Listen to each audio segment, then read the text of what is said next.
Holy mackerel, indeed. We are here in the DZ. Another Friday night. Murph, what is up, my brother? Hey man, it's the usual. We're back in the DZ. We're in the danger zone. We're here to chop it up, talk some ball. We have a really big show here. Two guests, not one, two guests, and we're really going to start breaking into this off season. But there's still so much to talk about, and where better to do it than here with the homies and with a few beverages in hand. Indeed. I don't know. The studio made some updates. I'm kind of hiding here I can behind see the that. here, hold on. No, yeah, hold on. What the hell? That's Let's do interesting. this. Yeah. They also made the chat font like 30. Yeah, yeah. uh Well, let's see. Oh, look ooh, at this. dang, you get a lot of chats there, but it's still covering you up. How is that? Yeah, I I got don't know what you. to do about that. Maybe. No, Hmm. I got you. Give me 1 second. Yeah, Hey, it's a live show, right? yeah. Um, Technology it screws you every time. I had issues myself with the camera. As soon as I logged on, the camera's like, camera failed to restart. It was just giving me issues. I had to unplug it, plug it back in, different things. But I got it to work, and eventually maybe we'll get this chat thing to show up too. But we will. We will. I'm sure the folks are fine regardless. Hey, look at that. See, but now I can't see it for some reason. It's weird. Yeah, when I do yeah, that, what's going on with I that? I hide. Yeah. Anyways, bro. Uh. Anyways, how was your week? It was good. It was a little bit of a busy week, especially towards the end. But it went pretty well, man. Just relaxing. It's wintertime, not a lot to do, but just hanging out with the family and working. That's about it. So it was a pretty chill week. What about yourself? Pretty chill, man. I had some office days, but then I had some construction days as well. So it was a good, healthy blend, man. Cool. The construction days were doing siding, which I haven't got to do yet. So I'm learning that. I've kind of learned a lot of it already. A lot of what I like is like the custom cuts to go like around the window and shit. Man, I love that. Doing the math to try to figure out, okay, I got to cut it 6 3/4 up and 8 inches over. And like, then, hey, here, guys, and it slaps up and it's perfect, man. I love that. I love math though. So yeah, I was enjoying that. And then back in the office today, a crispy day out, man. Freaking 50 degrees. I hated it. Really didn't like it. Too cold. Um, Unreal. Hey, we had a 60-degree day this week, so you can suck it, hey. Dane. Okay. I cut grass today as well. I don't know if that's something you've done for a while. But yeah, I cut some grass. But yeah, 13 in the chat already. I'm sure that number will grow as it does. Man, big show tonight. You know about it, but the premise, here, let me grab it here. Okay. The premise, free agency mock. I don't know how many mocks we've done, Murph. I don't. I'm not keeping count, but feels like this is the first mock we've done in a while. Before we get into that, any thoughts on the matter? Uh, I'm excited, dude. The off season is the best time for a Jets fan because it seems like we always have money and we always have draft picks, but we don't never have a good team, and we're always trying to build a good team. So it just makes it fun, man. It's like the inner, I don't know, the inner GM in me or the inner, I don't know. I know you get into it too. Like it's just fun to build something. Like whenever I played Madden, a lot of the times I always enjoyed building through the draft. I always enjoyed hell, a lot of times I used to love playing doing the fantasy draft. So you start your franchise, and you just all the players are in the pool, and you just draft and you build the team how you want. Like I love building teams, so I love this type of talk. It's going to be a good time. It is. I agree. I agree. Also, like the fact that both of those guys, went on the red carpet for us and allowed us to take their photo is top notch. Let me just show that one more time how epic it is. I mean, look at that, man. I mean, they might need to work on their tan, I would say. But Yeah, aside from that, man, they got Muji's money down there. Like, yeah. well done, well I done. want to know how they got a hold of that. I would like to get Muji's money for real. 100 million in that little bag there. If you Yeah, notice, I mean, give me 1%. all right, we are getting into it. Let's get that off the screen and kind of set it up because we're about to bring them out. They're both ready. So I'm holding them up, but I do want to, you know, uh, while I have 50% of the mic, I want to set it up and give you guys kind of a feel for what we're about to do. Basically, I'm just going to be honest. I mean, this is what we pitched to them and they're running with it. So if you don't like the format when it's done, it's probably on me because it's the way I pitched it. But anyways, we have 83 million in cap. I don't believe that's going to be the final number. I think it's going to be closer to 100. I think most people are using the number 100, maybe even more. Some people, but I said, you know what? Let's take 100 million. What I'm going to do, slice it down the middle. And Murph, I consulted you. It's not just me, but like 100 million, split it. Hey, you get 50, you get 50. Take your 50, see what you can do with one side of the ball. Okay. And they decided who was who, offense versus defense, whatever. I mean, we're all a team, obviously, but like one of these guys has 50 million to fix offense. The other guy has 50 million to fix the defense. And I mean, they don't have to perfect it. I mean, don't get me wrong, but like make as many improvements as you can. And this is just, I mean, this is a month away. We're about to do this. So what I'd like to do is, after all is said and done, compare their plan to what old Muji did, you know? Um, but that's down the road. Yeah, down on the floor like my phone. Yep. Um, Also, yep. yeah, that's the premise, man. I did tell them though that they were allowed to structure contracts in a way, to be cheaper in year one. So if you give out a 2 or 3 year deal, obviously it can be cheaper this year and then more expensive later when we have even more money. But aside from that, man, Reasonably so. yeah, exactly. I mean, look at Garrett's deal, and you'll agree that that's kind of the structure. Um, but anyways, let's get into it, man. That's the guidelines, and they kind of cooked, man. But before we get in, I mean, they made slideshows and shit. We're gonna have. Before we get into that, let's just bring them out, chop it up for a minute, Yep. Bring them see back. how. Yeah, bring them out. See how they're doing, and then I can fumble with loading said slideshows. How about that? All right.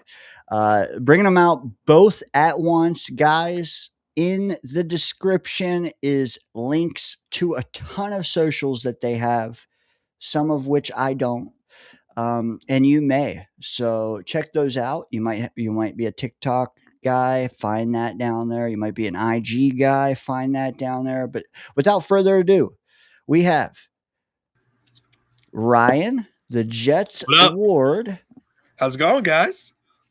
and Anthony, the Jets Life Podcast. What's up, guys? What's up? Not much. How you guys doing, man? Not bad, not bad. How are you doing, bud? Hanging in there. Dane gave us some homework. We ran with it. Oh So yeah, let's see if we pass the test. it was a fun week. It was. It was fun to put together. Dane, appreciate the opportunity, Murph. Awesome seeing you again. But yeah, time to see how this whole thing shakes out. That's the best kind of homework. Whenever it's something you actually like doing, Yeah, for sure. talking about the Jets, it's something we like doing. We love talking ball. Yeah, we're so. psychopaths for that. Yeah. When No doubt. Dano messaged me about it, I grabbed my notebook that's right next to my computer. I started writing down names already. I'm like, all right, who are we gonna go for? Stuff like that. And we had a little practice with me and Ryan. He was on my show about a month and a half ago, and we did the same exact thing. So it was fun. It was a good time. Perfect. I'm sure somewhere in that notebook is Isaiah Likely. I hope we'll see. We'll see. You will see. Likely or There's not. better tight ends. Unlikely. Hey, I gotta ask real quick, Anthony, Ryan, did you guys know of each other? Were you in similar circles before? Like maybe you had seen each other on this show, or just curious about that.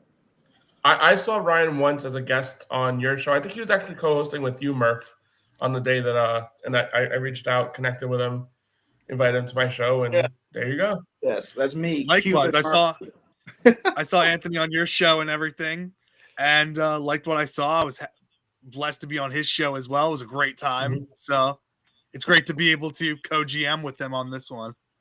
Dude, Awesome. facts. Also, like I love the little like small creator rap pack we got going on, man.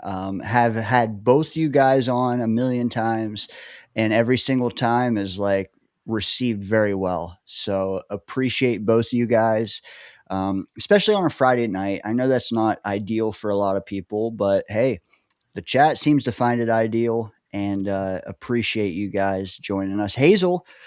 She is channeling her inner Mark Sanchez, and she says, "Don't forget to hit the like with a knife sign, whatever that means." So yeah, hit Slam that right like. in. Nothing implied there, guys. Nothing. No, not at all. Yeah, I'm not going to mention Sanchez or Darren Lee or anything like that. Right. Bunch of criminals. Yeah, bunch of criminals indeed. Appreciate the chat, man. They're filing in. We got 18, 13, jumped up to 18. So appreciate them. Before I introduce the slides, because I do feel like they can go fast or slow, we can kind of pace it out. Kind of give us, Ryan, I'll start with you. Kind of give us what you feel the coaching hiring cycle. What did you get from that? Are you more optimistic than you were a month ago? Are you less? What do you think about the last month for the Jets? I'm excited with the coaching hire. Frank Reich is a big one. I know a lot of people are like, oh, he's an old school type of guy. Is the game passed him by? I think he's still got a lot of genius up in there. I'm happy that we bring in a veteran. I would have loved to keep Engstrand around and had Frank Reich as the veteran in the room as like an assistant. But as our OC, I'm happy that he's here. Love the Bill Musgrave hire. I think that's brilliant, bringing in a long-term quarterback coach finally instead of a running back coach trying to impersonate a quarterback coach. So that's a fun one too. But I also like the blend of young ones. Bringing in Seth Ryan, Rex Ryan's kid. I think that's a great thing as well. Overall, I've been very happy offensively and defensively. The blend of veterans with young up and coming coaches.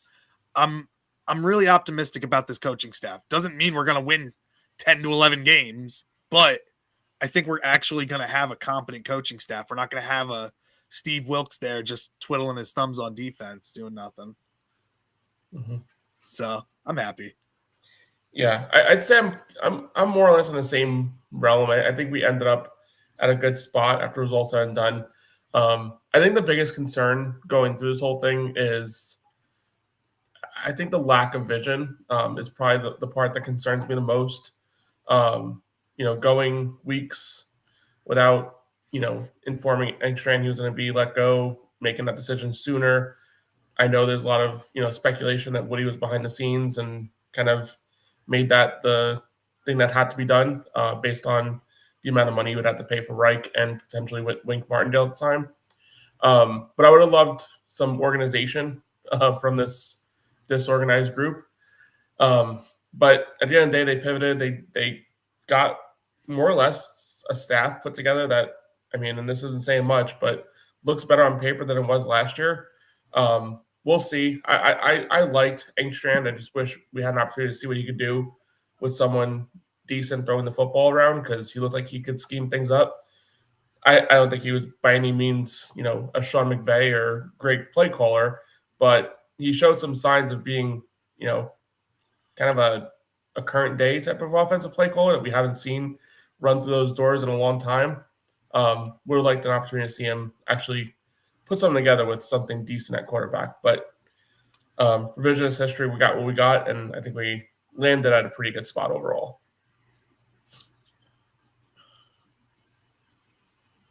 I'm just saying it now, like sexy Sethy is going to become a thing. You heard it here first. Murph, you know what do you think of the hirings? Because we're not going to get a chance to fully flesh them out tonight. Excited about Seth Ryan. What about any of the other ones that we haven't hit thus far?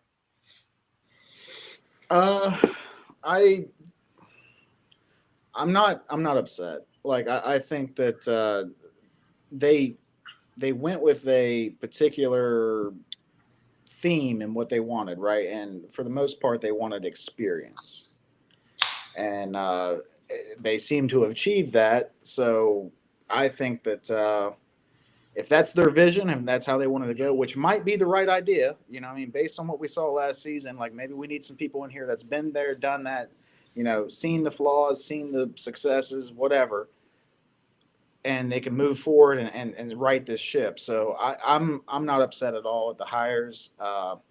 It's finally maybe given me just a little bit. I had very, very little hope for Glenn, and it's finally given me just a little bit. I still think that there's a lot to be done, and they got to show it on the field, man. First, we got to show it in the offseason, and that's up to Muji. Glenn's going to have a hand in it, but ultimately Muji's got to make it happen. And then we need to see it on the field, man. See that coaching actually take hold and do something, because very inexperienced staff last year and it didn't work out. Mm-hmm. Facts. Scott Foster chimes in with a $2 super chat. He says, the champ in the house. And for once, he is not talking about himself for once. For those who don't know, we did have a fantasy league playoff edition a couple weeks back. And as you see here, the leaderboard, I mean, god damn, Anthony cooked us. Anthony, most of us have not spoken to you since. What can you say about your domination? I mean, the thing I'll say about like my strategy there was, I kind of took a look at the teams I thought were going to make it to the end. I thought the Patriots had an inside track based on their opponents. Seemed like they have a favorable avenue to get there. And then the Seahawks, I just felt very confident with what they had, what they were brewing at the end of the year. Found them as a team that would walk their way to the end. Obviously, a lot of good opponents there in the NFC West to leave that division as the number one seed overall. I kind of took it as, let me take the quarterback and the number one defense that we see making it to the end and see how it goes. And that's exactly how everything played out. But it was a fun time. I really like the format. Appreciate Scott for putting something like that together.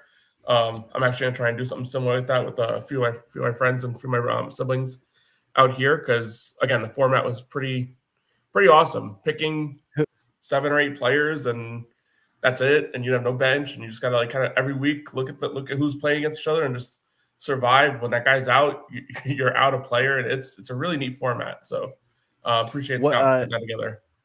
Who was your star players, just for like context? Darnold, McCaffrey, Patriots defense, obviously. Hunter Henry got me some points. I forget who our receivers were. I don't think I had much pop at receiver. I forget the receivers, but Darnold's one that basically kind of walked me to the finish line. Jacoby Myers, Mims, and Higgins. Yeah, that's right, Myers. But he was one and done with Jacksonville. Hey, Mims actually was a sleeper. Mm-hmm. I thought that might have been one of the best sleeper picks in the draft. That's right. Mims had a couple of good games. obviously that last game, Denver couldn't do much of anything against the Patriots at all with Stidham playing. But yeah, no, Mims was a good pickup. I think he scored a couple touchdowns, one each of the first 2 weeks, if I remember. And he at least had a few long ass plays. But yeah, like I said, awesome format, really entertaining stuff.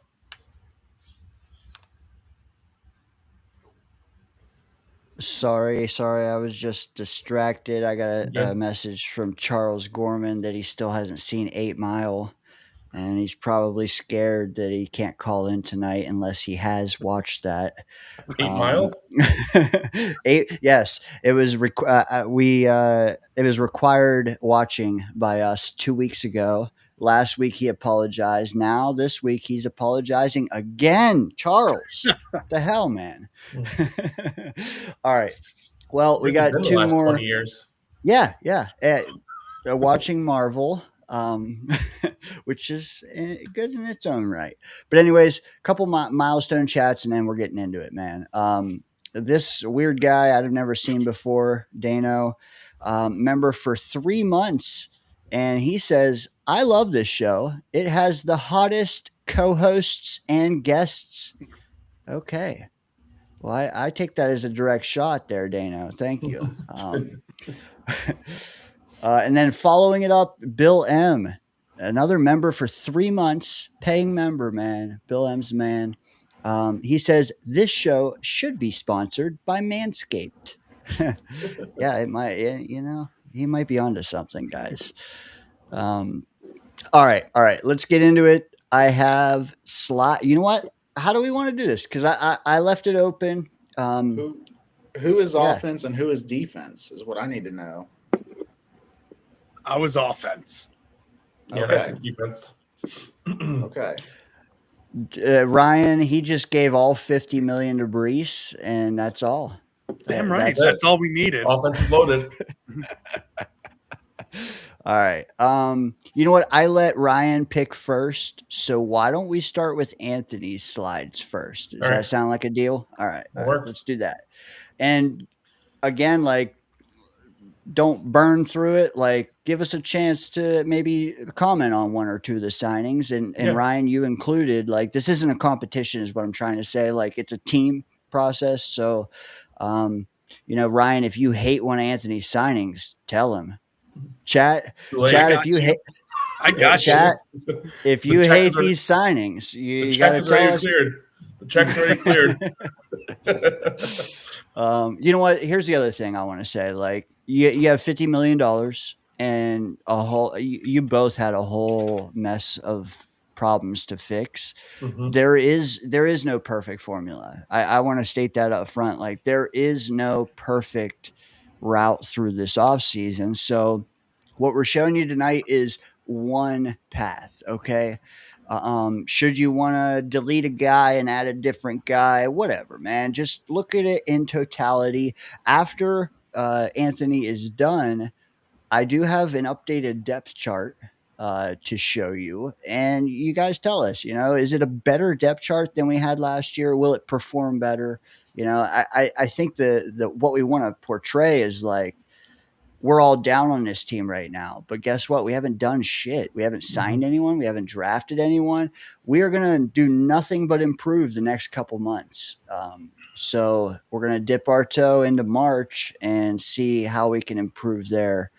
And Anthony, let me bring this up, and you can start with your very first signing, maybe who it is and why. All right, yeah. So I got things started off here.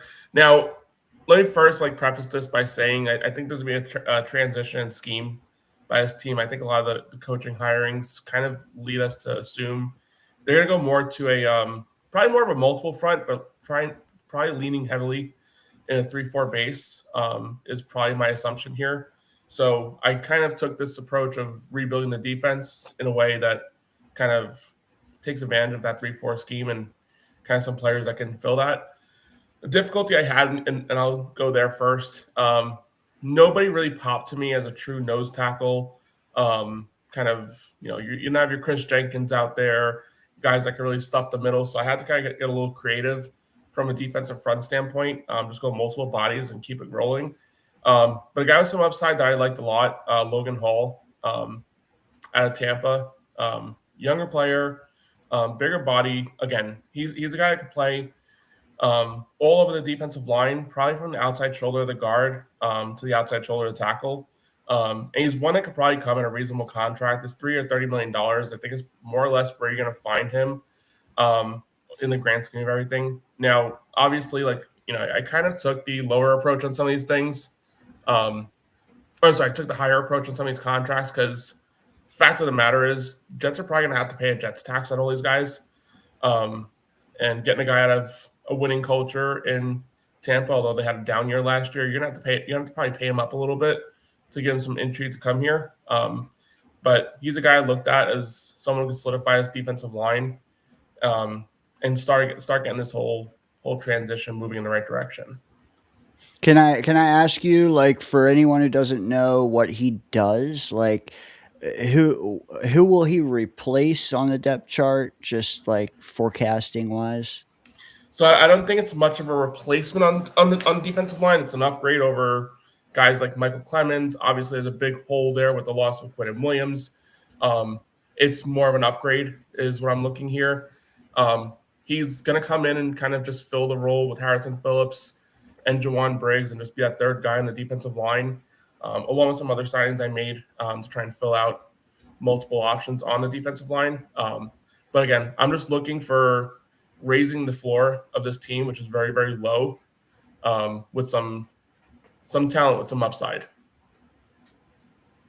Hey, it doesn't take much to upgrade from Michael Clemens. I might be able to go out there and do a better job. I don't know. But either way, I do like this signing. This feels like one of those like sneaky, like JFM signings. Like you get a guy in here that's going to put in the work.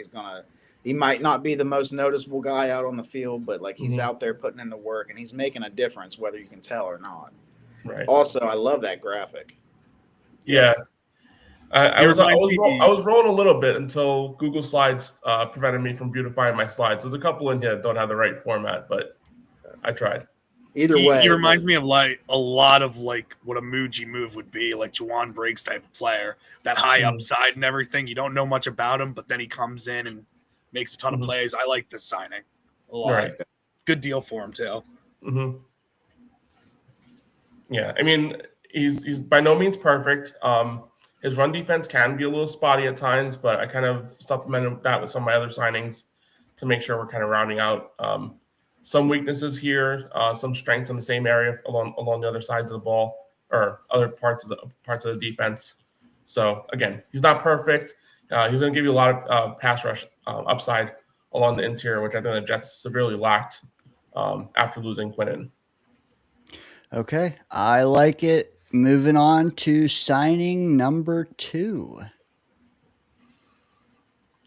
I mean, this one's kind of easy out there. He's an exclusive rights free agent. So basically, what that means is he's a free agent that if the Jets give him any contract, even better in minimum, he's stuck with the team. So, and that's exactly what's going to happen. Jets are going to give him the better minimum. He's going to be here for another year.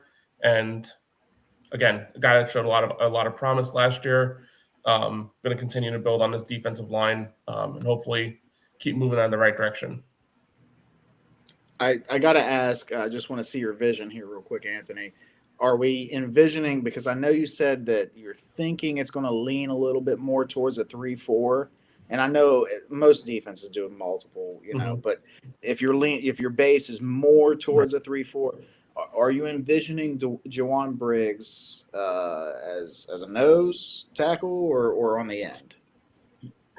So he's not ideal for the nose, but that's probably going to be where he lands.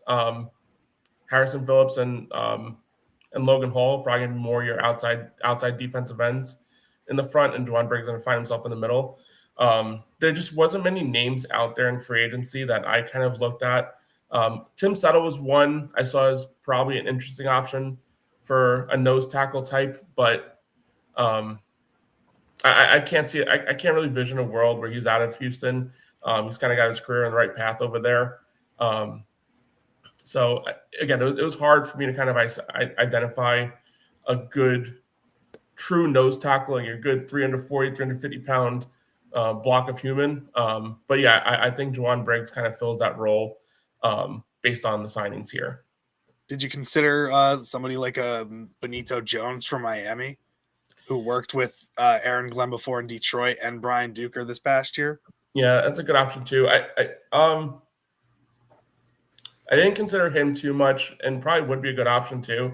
I don't know the contract he would demand for Benito Jones on that one, but again, it was why we're co-GMs should have reached out on that sooner. But No worries, you're yeah, good. I was looking along the lines, and some of my other signings here are gonna point to the Brian Duker connections.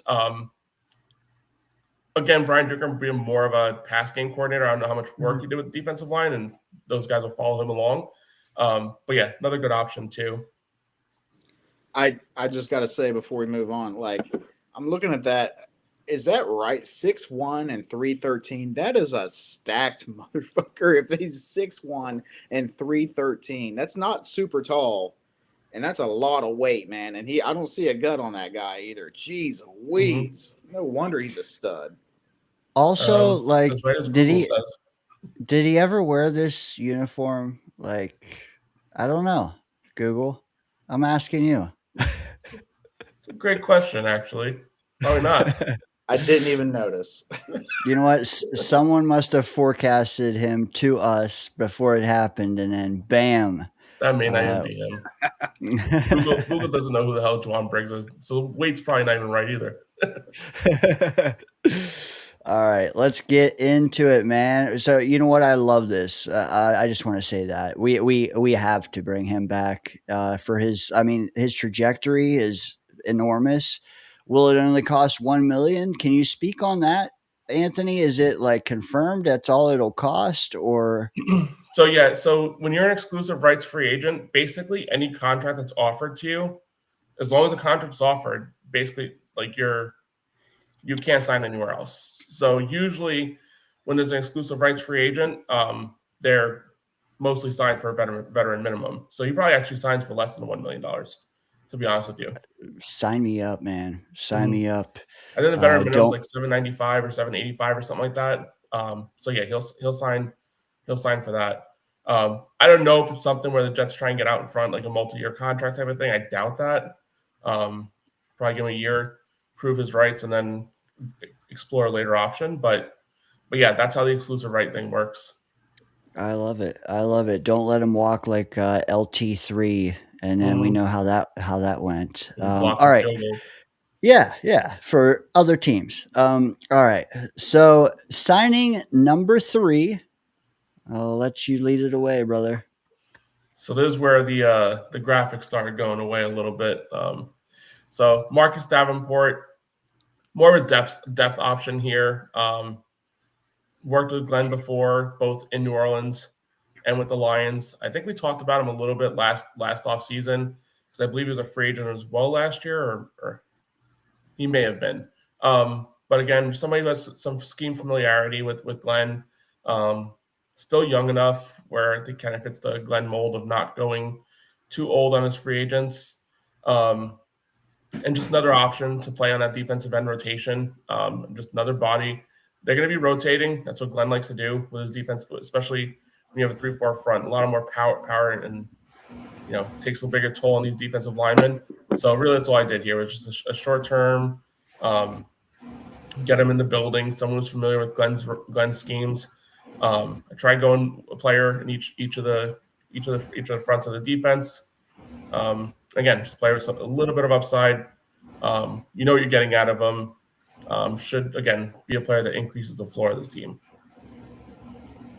I remember when the Saints drafted him. I remember exactly where I was. I remember being really confused, right? Because I think they traded up for him. And I think you're right. Yeah, it was in the mid-teens too. Yeah, I remember being really confused about it. Like he's a first-round prospect. Well, at least to them, he was. I wasn't super familiar with him, and I was like, "Wow, what are the Saints doing?" He went there. He wasn't horrible, in my opinion. I mean, I'm not sitting here saying that I've watched all the Saints games or anything like that, but he had some success, but he didn't live up to that first round pedigree. Mhm. So those are the type of guys. Look at the totals you got here, man. 2 years, 6 million, one year one for two, and year two for four. Like that's the type of like value signings you get because you get a guy that was like talented enough to be a first round pick. You know, maybe he didn't quite reach his potential, but he's still got something there. You know what I mean? He's got Mhm. that edge over the opponent because he was talented enough to be a first round pick. I'm just saying, like, I like the idea, you know, as a depth value signing. Oh my God, I love it over Clemens. You know, I love it over a Mhm. lot of the other guys that we've seen. So yeah, man, I'm all about this. I kind of wanted to give a little overview of this guy. Mhm. And I know I mentioned with Logan Hall being like the Michael like Logan Hall is just to bring talent to this room. This probably is more of the Michael Clemens replacement, being somebody who can actually set the edge and do what he's supposed to do in that role, while also bringing a little bit of a pass rush fire to him as well. Yeah, this would be my Michael Clemens replacement. He Right. just does his game much better, can actually set an edge, knows AG's system. The problem is injuries with him, but Right. as a rotational piece, he'll be fine. Yeah. Big shoes to fill. But all right, moving along. Let's go. We got signing number 4. Here we go. All right. Look at This is that where I graph. went Look big at money that here. graph. That's a fire graphic. That's a Here we good go. graphic. Yeah, I was Back excited on with this track. one. I got excited with this one here. So the big money contract of the offseason, and I think this is where it screams out 3-4 defense overall. 4 years, $70 million for a guy who sets the edge from a run standpoint. Player who's been getting better and better each of his seasons with the Colts. Again, going to be a player you're going to have to pay a little bit of a premium for. I don't know if when everything gets all said and done, he signs a contract of this value, but from a Jet standpoint, they need somebody on the opposite side of the ball across from Will McDonald that's going to kind of complement him to the best way possible. Where Will McDonald doesn't succeed as much as a run defender, Kwity Paye destroys as a run defender. He's not as elite as a pass rusher, but he can do enough when he gets his nose in the ground and fires uphill. This was one I was really excited to, and like I said, it just screams the kind of front that Aaron Glenn probably wants to run. If they can get Kwity Paye into the building, I think that's a huge upside from a 3-4 standpoint. Not to mention, as you can see here, he can also put his hand in the dirt. So you have multiple versatile options with what you can do with this guy. More likely than not, he's your 3-4 outside linebacker, but he can also get his hand down and play outside the tackle as well. Could you see if we sign him? Do you think Will McDonald gets traded or So, Jermaine Johnson gets traded? Yeah. So Dane reached out to me on my numbers when I was going through this, and I forgot to mention it in any of my slides. But I'm kind of going through this role with my front with the expectation that one of Will McDonald, Jermaine Johnson doesn't survive this offseason with the team. And my belief is that it will be Jermaine Johnson on his way out as opposed to Will McDonald. Jermaine has 1 year left on his contract, being that 5th-year option that they already used on him for this year. So you'd have to just sign him to a long-term contract. Or you have another 2 years to work with Will McDonald and see if you can tap into that pass rush ability. I think that's probably more the upside that they'd like to go with is the true pass rush nature of Will McDonald and pair him up with this guy on the other side. I love Kwity Paye. He could be such a dominant player. Mm-hmm. Yeah, that was what I was really excited about. Yeah, I mean, the Will McDonald, the Jermaine Johnson thing is just me.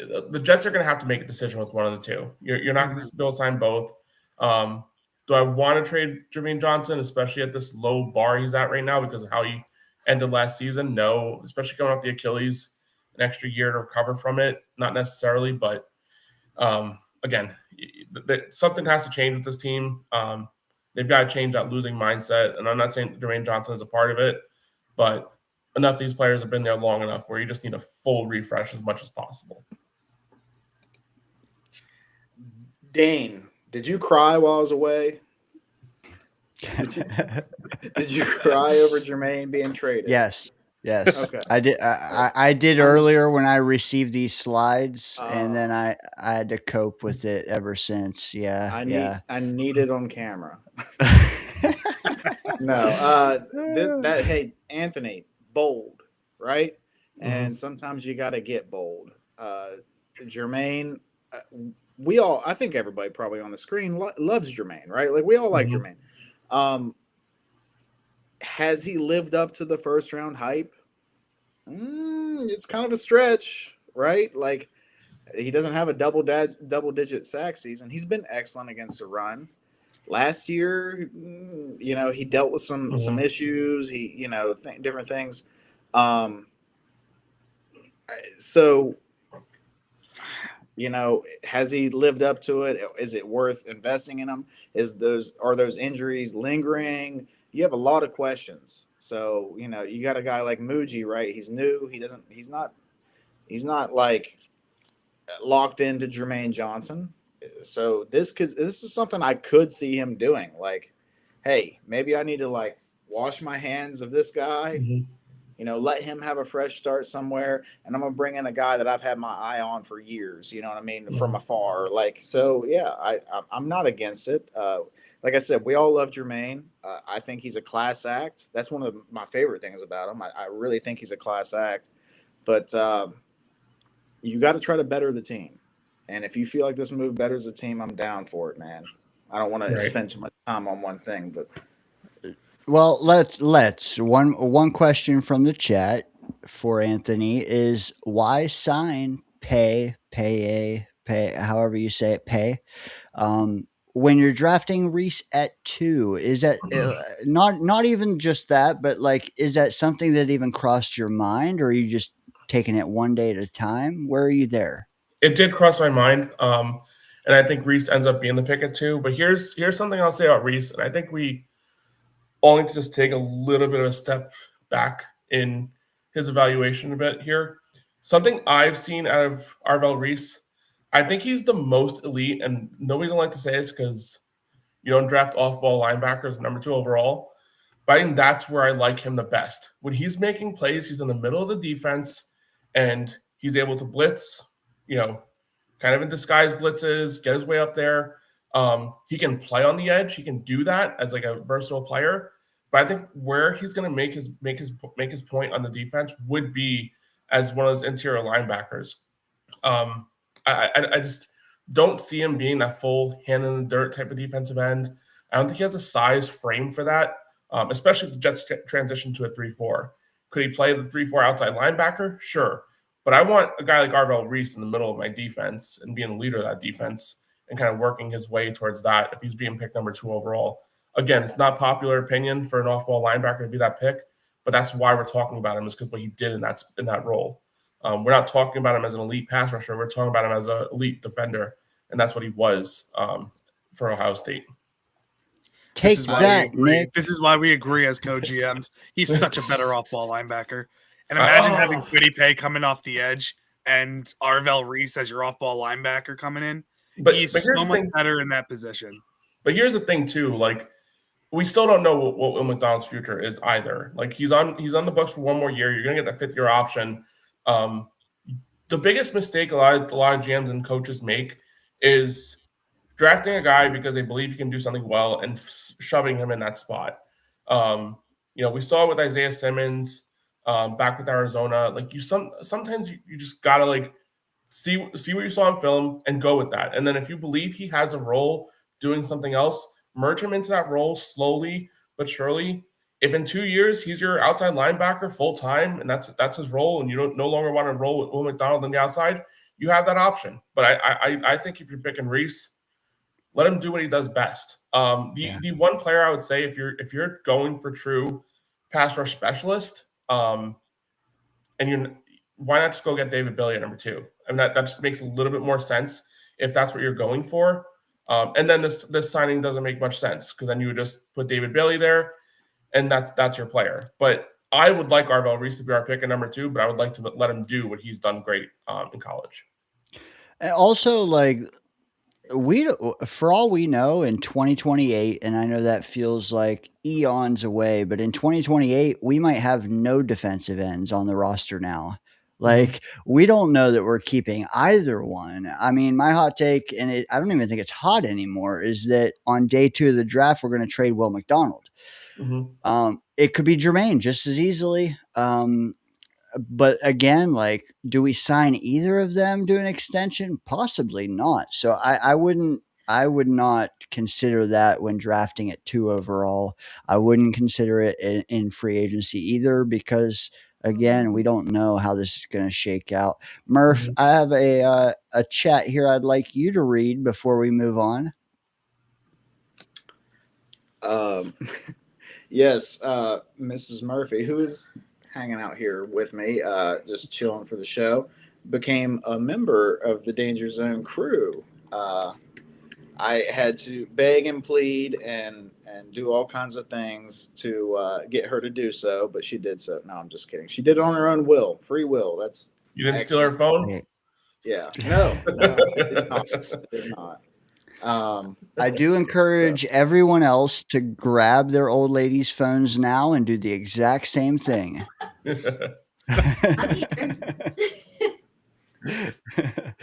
Hey, legendary. Mrs. Murph will be spoken about highly. Hey, should be spoken about highly when we get to the Danger Zone playoff pick'em. Someone might have finished top 5. We'll get to that. We'll get to that. But yeah, strong showing from the Murphy household. Yeah. All right, Anthony. Also, hold on. I gotta speak. I totally disagree with both you, Anthony, and Ryan. I respect your guys' opinions on things, but I think that, oh my God, Arvell Reese is born to be a pass rusher, man. Like, he has elite traits that guys in the league that are studs don't have. Like, nobody has the type of strength that Arvell Reese does. I get that he's also shown that he can play off ball linebacker. To me, that just shows that he's a football player. A la Micah Parsons, the same deal with him, dude. He had elite traits. He was an excellent off ball linebacker, but dude, what's worth more to your team, right? A stud pass rusher or an off ball linebacker? Like, so yeah. I'm totally fine with just drafting the guy and being like, this guy's going to fit one way or the other. Like, if it doesn't work out on the edge, then you know what I mean? I'm totally fine with doing that. Like, that's the way I look at it, is like, worst case scenario, you got a stud off ball linebacker. But I think that you got to definitely try him at edge, man.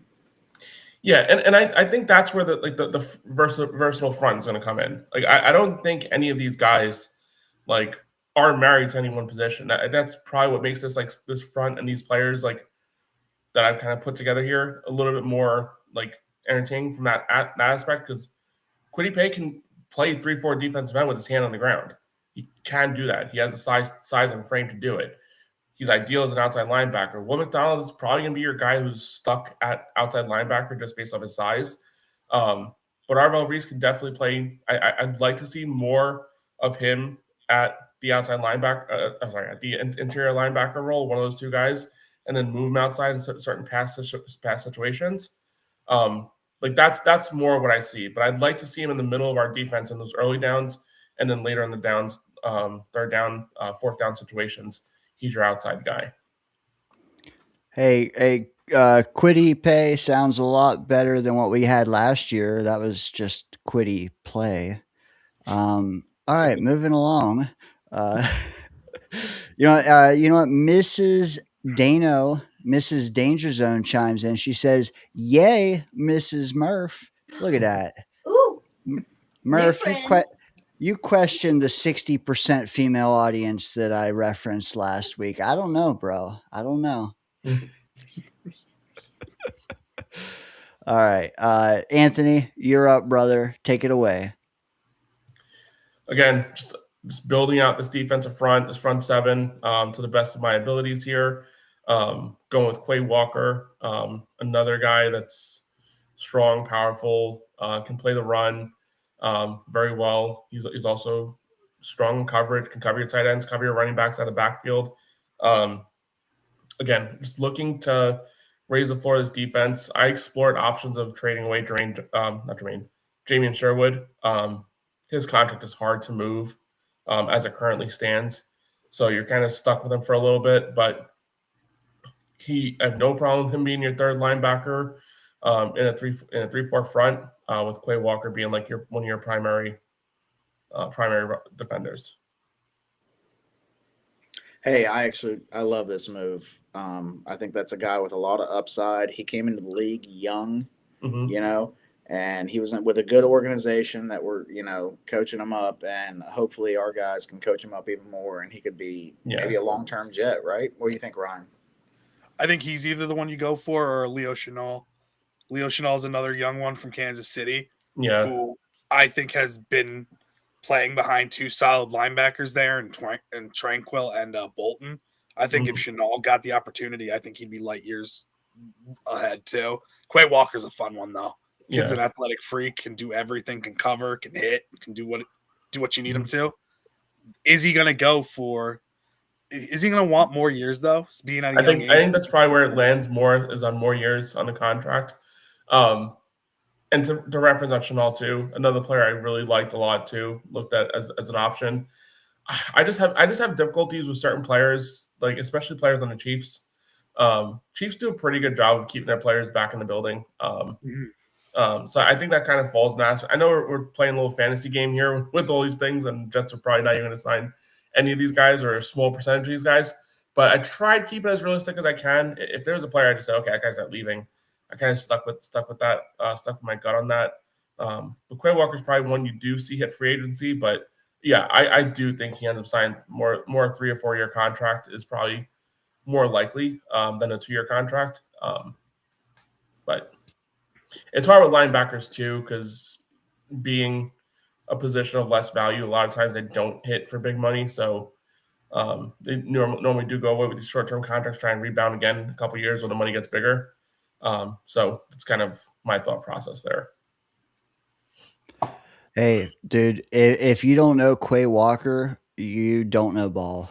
You're not watching. Like, dude is everywhere, and maybe the ribbon, like best signing, at least so far, man. I'm pinning it right here. I would love to add him to our defense. So I also love the structure. Like, a lot of people, like me included, have said, man, 100 million or 90 million isn't enough. We got to replace 53 guys or 40 guys. I mean, we kind of do, not gonna lie. But you structure it like this, dude. Like, as much as we have 90 million this year, next year we have like 200. So why not? Why not pay guys, but just backload them? And I love that, because we'll have Rodgers off the books next year. We'll have Fields off the books next year. Funnel that money Unless they to post June 1 Fields, they probably are going to post June 1 him and have some money in the books next year, but not as bad.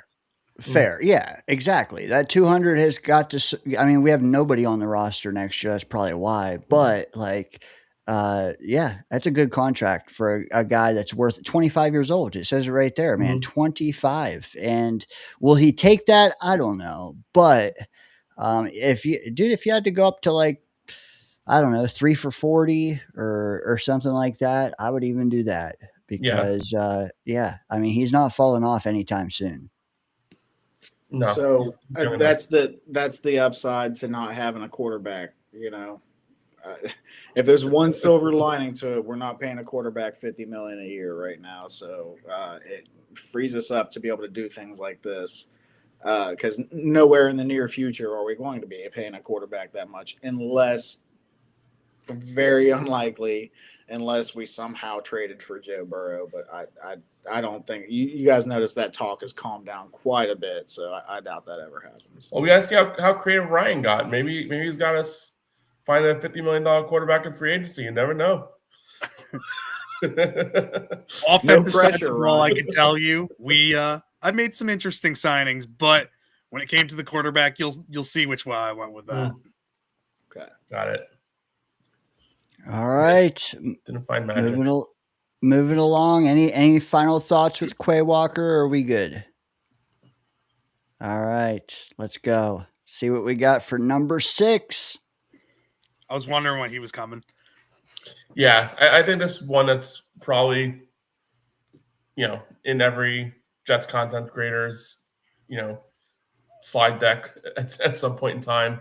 Alex Anzalone, he's a quarterback of the defense, 31 years old.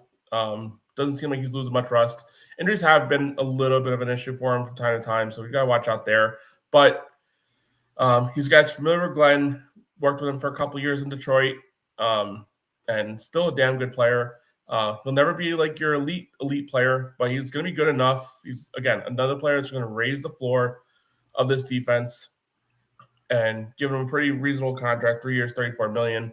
Probably going to give him somewhere along 2 years guaranteed. And then if you have Arvell Reese as your third linebacker, outside linebacker type of guy, maybe takes more of a role in year 2 and moving forward. But again, this is one that's, probably one of the more obvious signings. Probably the only one I get right after it's all said and done. Probably the only one I disagree with too, but Ryan, Murph, I mean, the dot connecting makes sense. He's probably coming. I'm not going to lie. I just think that it's going to age poorly. And that's nothing on you, Anthony. It's more on, Yeah. the age and, the vibe of the Lions fans that I spoke to, who say that he's a massive over pursuer. But we'll see. We'll see, man. Because even if he just imparts the knowledge he has of the Glenn defense to the younger guys, that could possibly make it worth it alone.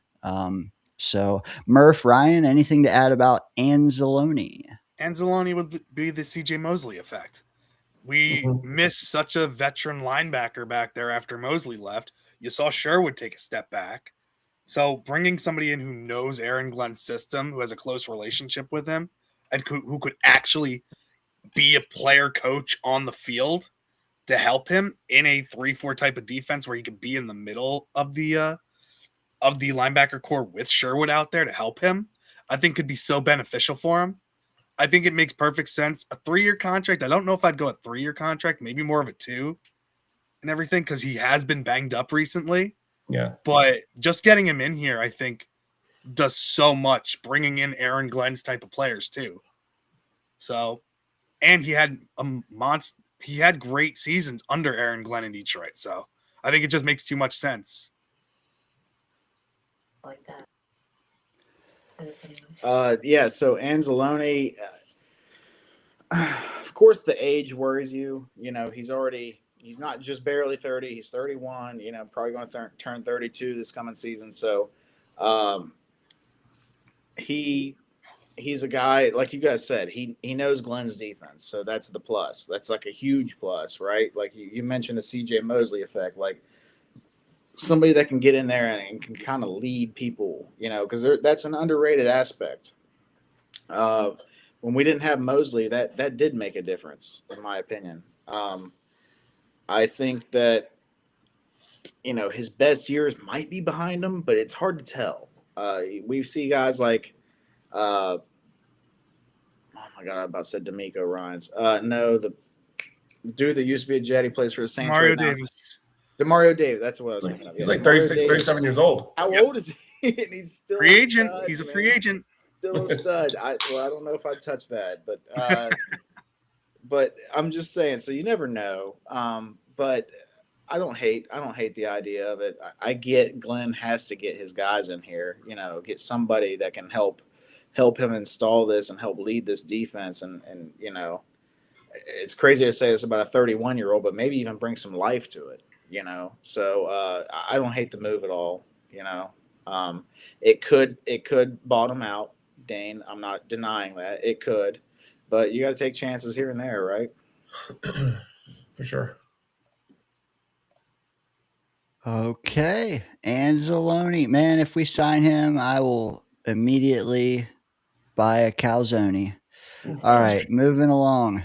Because I'm gonna try to see how many times I can get old Hazel to say, "Man, that was a terrible joke" in the chat, and that might be number two. Uh, all right, go ahead, brother. Alrighty. There's again another older player. Kind of doesn't fit the mold that Aaron Glenn and Darren Muji presented last year, but this team is desperate for turnovers. And Russell Douglas is good at getting interceptions in this league. He is a little older, again, a little risk there. Does tend to get beat at times by speedier, fast wide receivers. But the Jets are going to have to address corner at some point. I don't know if it's through the draft or through free agency, but you can't go into next season with Brandon Stevens and Azaria Thomas as your primary options. As we saw, Thomas got injured in limited action, so you don't know if that's a situation that's going to kind of moving forward. I hope he doesn't have that, but the fact of the matter is we've seen him very limited time, and he's been injured. So got to bring someone in, got to get turnovers, and I think Russell Douglas is one that has been around the league for quite some time and has a proven track record. Also, we see him wearing that Dolphins uniform. Some familiarity with Brian Duker. Not long. I think he was there for just the 1 year, but still some familiarity. And maybe there's a connection there. What do you think, Ryan? I have Murph's thoughts on record. I'll say them after you. Well, he's just pumped that it's a WVU guy. I'm not gonna lie. What do you think, Ryan? I like him. I'm not going to sign him though. There's other Dolphins DBs that I'd rather have. Cater Kohau is one who could play in the slot and on the outside. I understand he was injured all season last year, but he was looking like a bona fide number one cornerback in Miami when he was healthy. Ifeitu Melifonwu, who played in Detroit as well, is another guy. I don't know if he's on the list, but Russell Douglas he's a playmaker, yeah, but he's getting up there in age. He's getting slower. Cornerback is not a position that normally ages well. So I like the player. I just don't know if I would take the risk on an aging cornerback. Scott chimes in. He says Douglas is a playmaker, but he's also slow. Anthony, any rebuttal there? That's kind of what I touched on too. He does get beat with speedy wide receivers on the outside. That's not something I'm kind of overly concerned with. I feel like this contract is 1 year getting a veteran type of player for, and just someone who has the ability to take the ball away. I think that's something this team desperately needs. Probably more outside corner, but he's someone that can also probably consider moving around a little bit on his defense. Probably not gonna be the case, but again, you're just going for someone who's going to give you some outside leverage there. I know Kohu's an option out there too. Melifonwu's out there as well. We'll see if he's on the list. But again, this team desperately needs someone to put his hands on the ball and actually keep the ball in his hands because we didn't have one of those last year. That's what I was kind of going for here. Well, I mean, we also got to remember, like, the cupboard isn't bare at corner. Like, we do have Brandon Stevens and AZ Thomas. Don't fall out of your chair. I mean, that's a room. But, like, can Ra's al Ghul here impart the knowledge? Can he impart the knowledge? There's another terrible one. Can he impart knowledge into AZ Thomas? Dude, I'll take it, man, if he can. Or, get Brandon Stevens to give us 17 that are consistent. It's something to think about. Boss Girl chimes in, Anthony, just to give it a little air. What do you think about possibly spending even more, Mr. Over Budget, and signing Alante Taylor? I made a trade to get under budget, so I did make it there. I think what they're gonna try and do, like, and this is part of the reason why Russell Douglas kind of fell in my thoughts there. I think they do want for Azaria Thomas to kind of cement himself as a cornerback as one of the top two cornerbacks on this roster. I don't think they necessarily want to take that away from him. But I also, it's a weird situation. It reminds me like that Bryce Hall year where like everyone got all up in arms because the Jets went out and got DJ Reed and Sauce Gardner in the draft. And it's like, oh, what about Bryce Hall? He's the cornerback one. Like, I do think this regime likes Zariah Thomas, but I also think they're going to need to find a way to make sure that if he does go down with injury again, or, if he's not the player that they kind of think he is, going with kind of a low risk type of move where you're just getting some veteran stability there, it probably makes more sense to what they're trying to do than going heavy with a big time contract, someone else. Can I answer this one too? Alontae Taylor ain't leaving the Saints. They lost Paulson Adebo last year to the Giants. They need cornerback help. They're going to do what they can to get him back. Good insight. I like that. Because, if he's not even going to be available, then what say you, boss girl? What say you? Give her a chance to rebuttal. Murph, you didn't have a chance to talk about Rasul Douglas. I kind of teased what you were saying on your way out. Do you want to chime in on that a little bit? I'm admittedly a little biased. It's a WVU boy, so of course, I'm all about it. But aside from my bias, like, the guy has made a good career for himself. He's a known playmaker. That's something that we need. We need somebody that can come down with some picks and, so on and so forth. We're talking about a 2-year contract. It's not like we're dedicating ourselves to this guy for, the future forever. I think it's excellent depth to bring in because, like, as Anthony said, we can't just put it right there, etch it into the stone and say, oh yeah, AZ Thomas is that dude. Like, yeah, he showed us encouraging signs, but you have to be careful. Like, you have to make sure you have a backup plan, and also you have to have depth because this is football, dude. Injuries happen. So I love the signing, man. I'm all about it.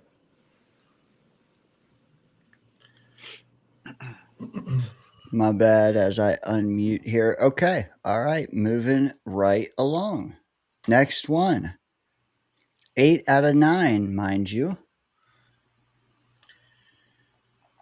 I think that's probably one of the positions I'm going to value highly from a Jet standpoint. After drafting Jamal Adams and Marcus May in back-to-back picks back in 2017, whatever it was, the Jets have ignored the safety position for far too long. We had Whitehead for a couple of years that we gave him a pretty decent contract, but outside of that, it's been a bunch of one-year contracts, just with guys that maybe don't have the amount of upside. I like Cam Curl a lot. Again, another player that just screams versatility on the back end of your defense. He's not going to be your deep center field player. I think that's still a need that the Jets will need to address at some point in time. But he's going to be your kind of inside the box safety, can make tackles, can rotate around. He can play some nickel. He's been everywhere on the Rams defense. Still very young. Might even get 4 years on his contract because of his age. Try and get that third contract at the age of 29 years old. But again, Jets need to, at some point in time, address the safety position, and I think he's one of the top options out there where you can probably get him for a reasonable contract outside of some of these top-end guys in free agency. Yep, I actually like what Boss Girl's throwing out there. I like AJ Halsey as well in the draft. I'll take about anything. Just get 2 safeties back there that can play. That's all I'm asking for. If we walked away with Cameron Curl and Thieneman as our safeties, I'd be so happy. If we couldn't come away with Cam Curl, and you saw Malachi Moore. It could be your third safety. That's turning a weakness into probably a strength on this back end of the defense. Yeah. Let me get the opinion of the guy that can curl. Murph, what do you think of this signing? Now that you said that, I love it. No. Yeah, so Cam Curl, we saw it in the playoffs. The guy was making plays. He's been pretty rock solid, his NFL career so far. I'm all about it, man. I don't think that he's an elite safety by any means, but he's definitely a piece that can be part of a winning defense, right? And I really like that signing, man. Safety is something that we've ignored for years now. We're trying to put guys out there, Tony Adams, whatever, retreads, whatever. This is not that, and this is the type of move that we need to make. And like you said, we also need to put a little draft stock into a safety as well, as far as I'm concerned. That duo would be excellent, but if they decide not to draft, then they need to make sure that they have two starting safeties, good starting safeties, right off the bat. I don't care to pay for it. I really don't. Like, I'm tired of not having interceptions. I'm tired of our secondary being a joke, aside from maybe like one corner. Mm-hmm. Let's fix that. We could use some insurance over the top of Brandon Stevens, Az Thomas. Yeah, Curl, dude. Can I take that back? That best signing. I'm sorry, Quay. Uh, Cam Curl might be the one, man. I love it, and not just because I know the name, but like another guy who's 25. I would give him 3 years. Like if he took this deal right now, I'd sign him. I'd sign him. Oh yeah. It takes me back a couple years ago when we could have, for a moment, I don't know how many were plugged in then, but like for a moment, we could have possibly went and got like Justin Simmons. Uh, I don't feel like it was that long ago, but like, and then he Marcus went Williams is on. the one I was super excited about a few years ago, and we were right there with the Ravens. And then obviously Yep. Ravens being a winning culture, Ty goes It, to the Ravens. But that was one I was and really excited for. and they aged poorly for us. Like, just go get your guy. Like Murph sounded off. I've made a few shorts about it lately. Like, improve that safety room, and it will pay dividends. This team does not want to do it. I hope they do this year, and this will go a long way toward me not having to chop up so many shorts. So yeah, let's do it. Mm-hmm. All right, 9 out of 9, man. Here it comes. The last one on the defensive side of the ball, and mind you, like I feel like the roster you put together already is going to perform better. Mm-hmm. Keyword perform better than last year. But let's see how you rounded it out. I mean, if it's Clemens, then all bets are off. Yes. Okay, so when Dane gave us this little homework assignment, he did say he wants the vision of going into the draft. I forget exactly how he worded it, but without any needs, any direct needs. Ideally, you go into a draft and you kind of, are envisioning a safety in the second round. But I think another one that makes too much sense. Familiar with Glenn's scheme and Brian Duker's scheme. Played in Detroit, played with Miami. One that makes way too much sense. Again, I'm screaming this from the rooftop. Versatility. Can play in the back end. He can play in the slot. He can play all over the defense. The more players you have like that, the more confusing it gets for offensive play callers and offense and quarterbacks to kind of identify what's happening on a given play. And guess what that eventually leads to? Turnovers, which are desperately, I don't know if they knew that existed last year. Moves like this and getting players like this who can do a little bit of everything is the recipe to causing offenses to make mistakes. Again, another move I think just makes way too much sense when you connect all the dots. I love Melifonwu. I think he's very underrated. Young player, can play cornerback, can play safety, can come up and play in the box, can play deep, can do anything. He's a solid player, great depth back there, and can start in a pinch if you need him to. Still young, and like you said, played in Duker's system, played in Aaron Glenn's system. I love this move.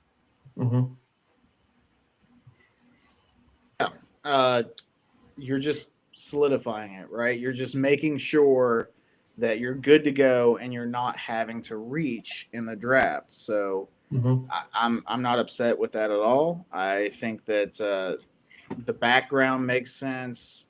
Things make sense. I'm not super familiar with Melifonwu's game. I've definitely heard his name, in games and stuff, and usually that's a good thing for a defensive back. So yeah, I don't hate that at all, man.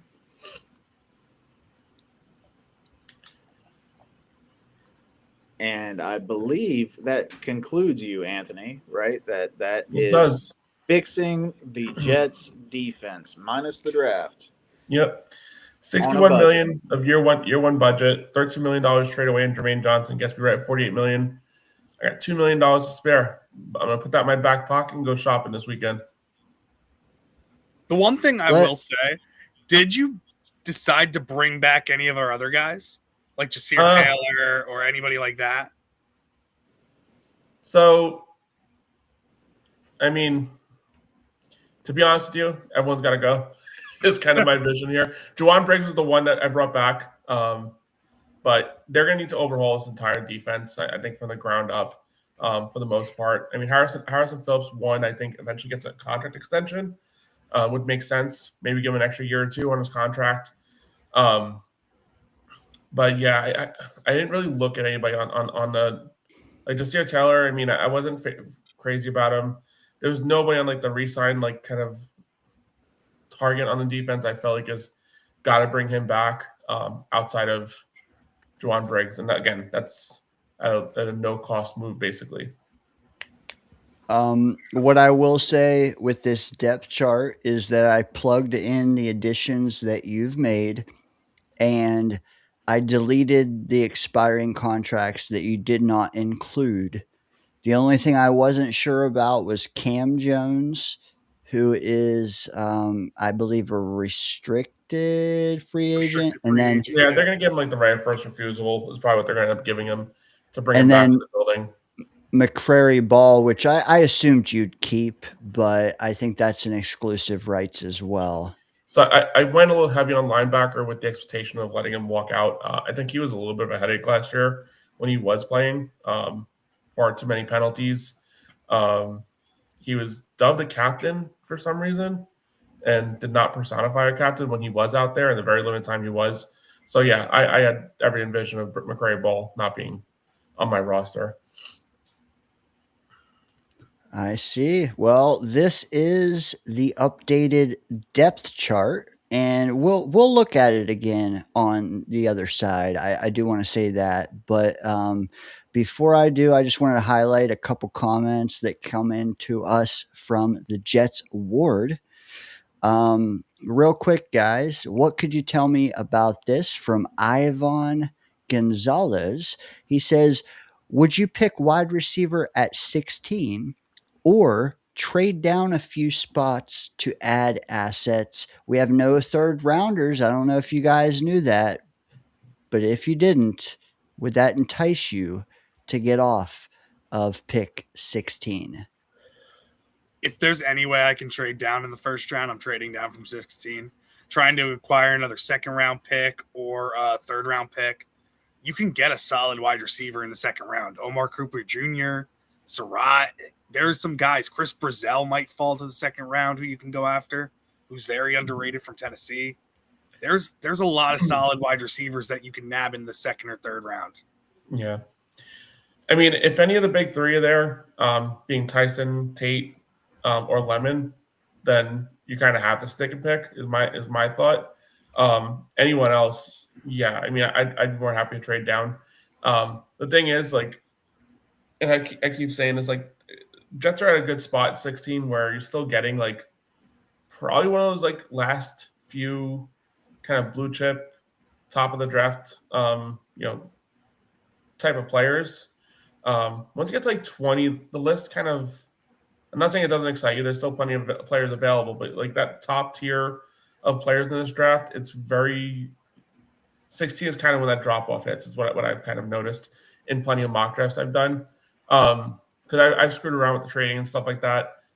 If there's a player there you consider blue chip, whatever, and you want to build or keep building around this team, you might go there and pick. But then again, that might be the last opportunity you have for a team that views that player the same way we're talking about him, to trade up. So, but a trade back is definitely something I'd be excited for.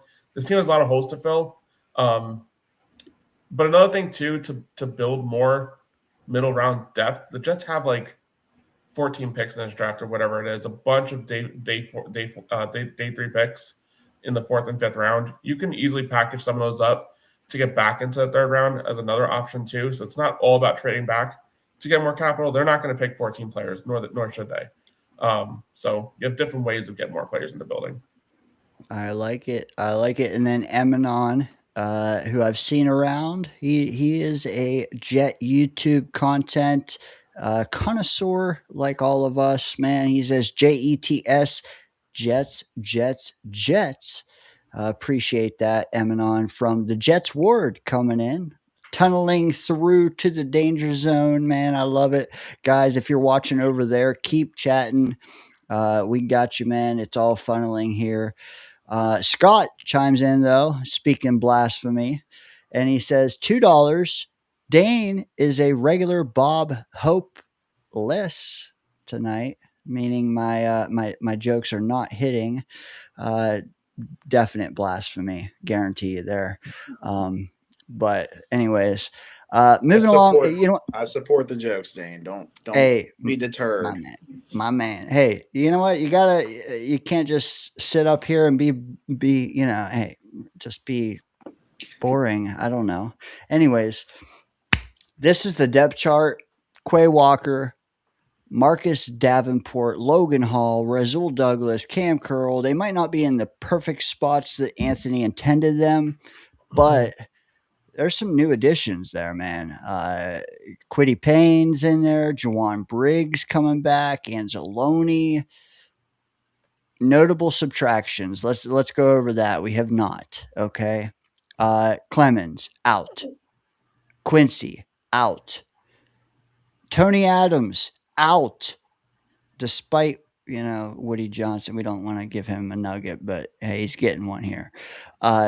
Cisco Murph. Cisco out. Let me go to you first, Murph. Thoughts on the subtractions made by Anthony? I get it, right? We saw a product last year. That product was not effective. It did not work, not even in the slightest. So the more guys you gotta send packing, that's fine. I get it.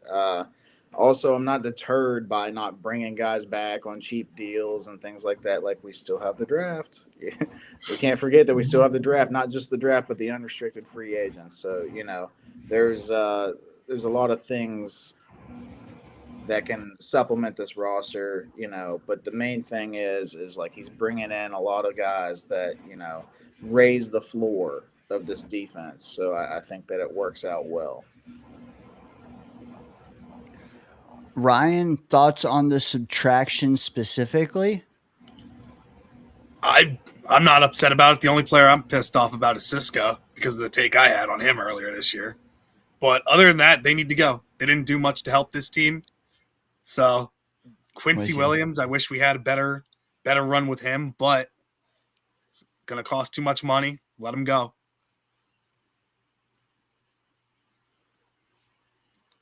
I am with you 100%. Jermaine, I mean, we could chop up for an hour. I got to skip that because, we kind of touched on it already. But, I mean, hey, it can happen. It's plausible. It's not like he's going out on a limb to project that just to get under the budget. That's not it. Like, that can happen for sure. But there is a chat I do want to get your guys' thoughts on before we move to the offensive side of the ball. Coming in from a friend of the channel, probably a friend of most of you guys on the panel, the legend that is Dom C. Dom C. Yes. It's not his channel name, but it should be, the legend Dom C. But gun to your head, hold off on a wide receiver until day 3, or hold off on an edge until day 3. Volunteers to go first. I'll go first. I'm going to hold off on a wide receiver. I think we need edge more than a wide receiver. I like A.D. Mitchell.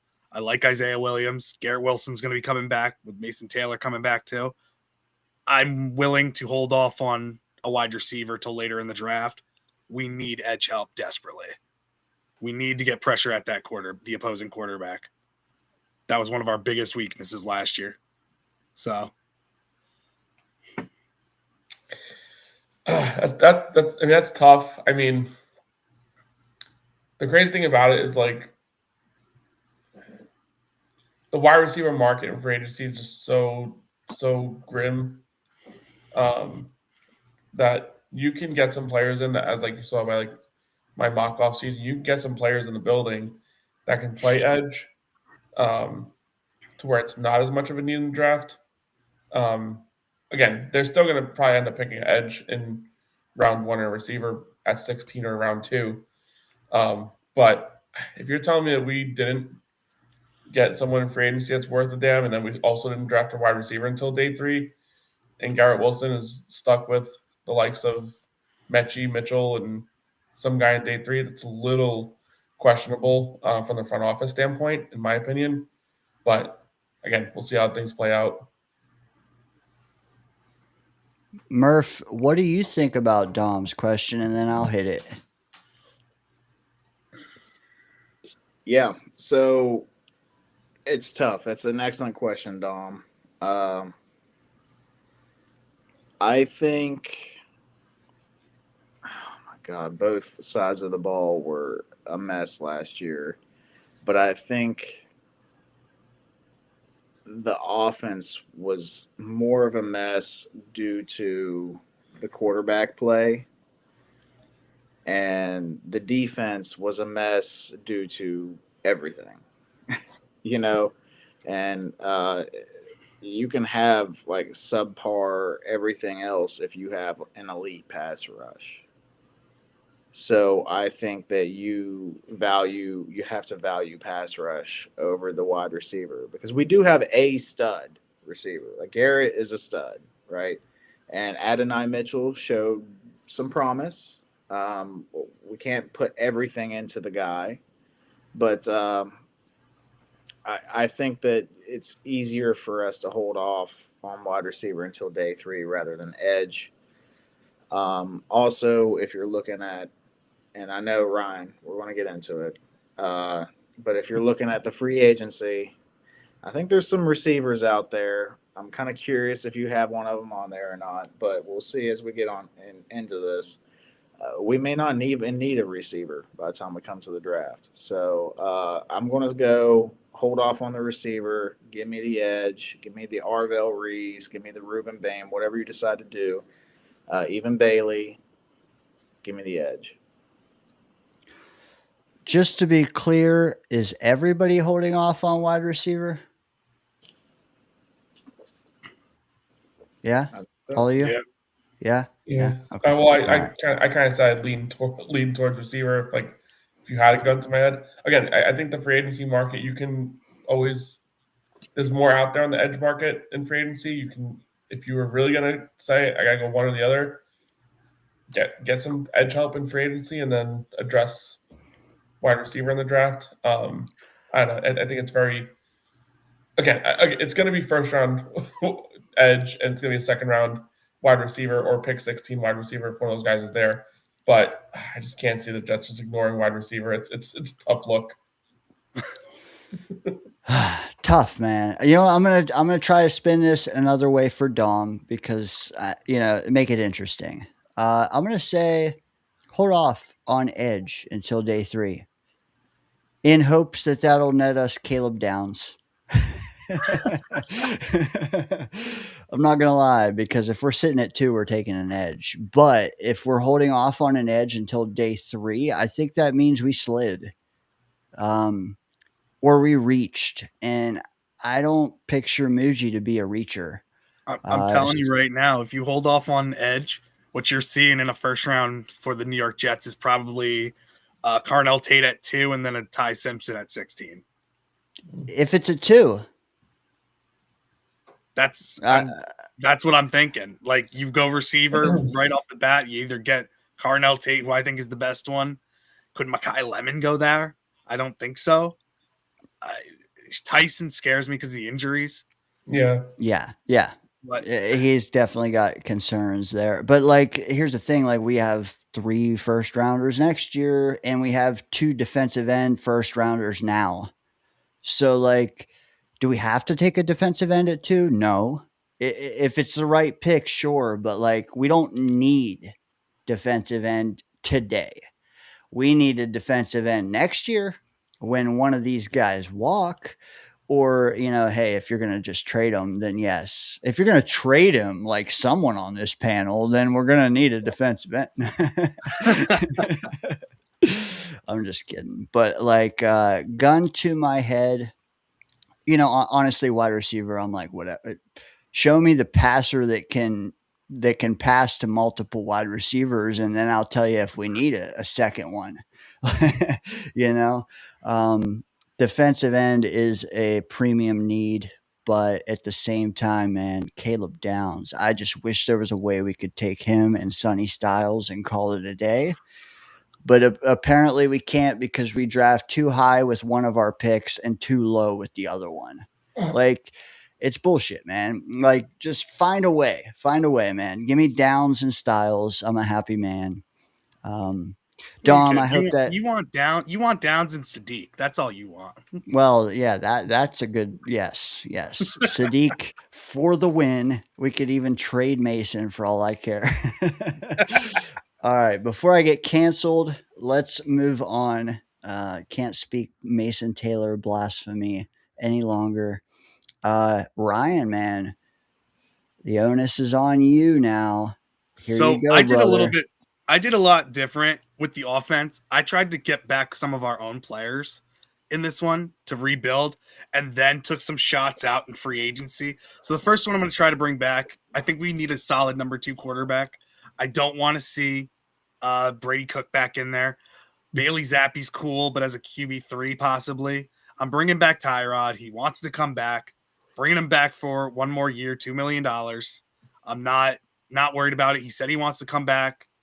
So I'd be happy having him back too. It's always good to have somebody who knows the system in here as well, who's been through what the Jets have gone through. I'm keeping him here. I want Tyrod back.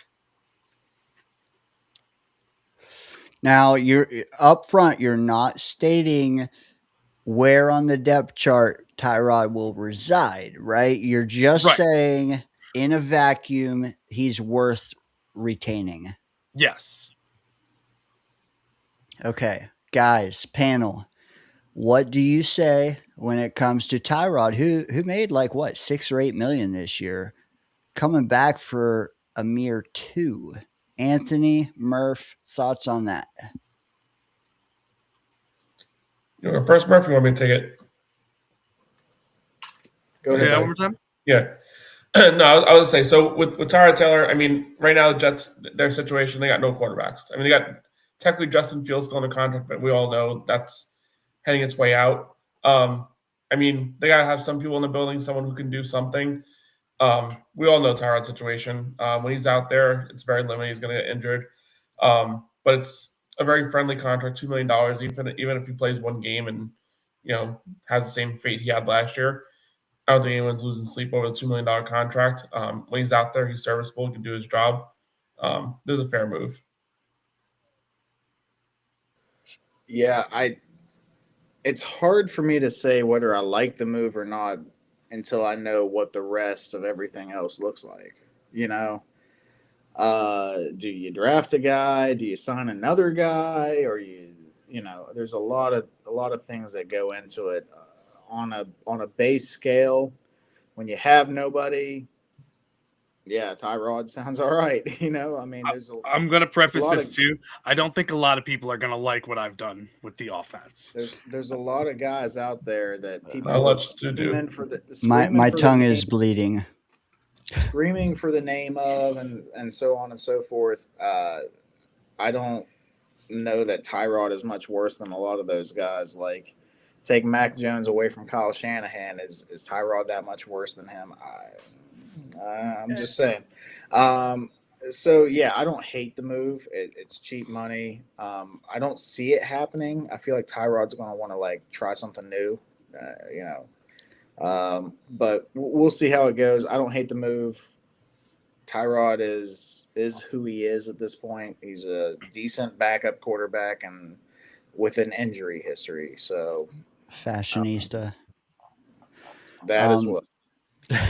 You know what? I actually like the. I mean, the rumors we've heard this offseason are that he does want to come back, but like I question whether 2 million gets it done. Um, when a guy may or may not, be on the way out of football entirely. It might take 5 to get it done. If it does, I give him 5 though. That's the thing. Like I bring him back. I do. I think he's a good second fiddle. He's a great third if you don't have rookies in tow, but I think we'll have rookies. So like is he the 2 that you want ahead of a rookie? I think so for 5. 2, hell yes. The reason I'm Um, going with 2 is because of the injuries. He's had so many injuries that they're starting to pick up on him. He's 36 years old, going to be 37. I, I think it's going to be a very, very weak market for him out there. I think if the Jets offered him this, maybe I'd go up to 3, but 2 million, I think he'd be happy to come back. He doesn't have to move anywhere. He's already stationed here. He's got his family here. $2 million coming back to be on the depth chart, I think would be solid for him.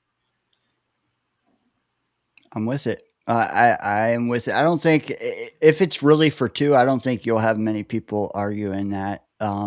It'll depend on how the rest of your room shakes out, and I think that'll get people arguing. So let's just keep going.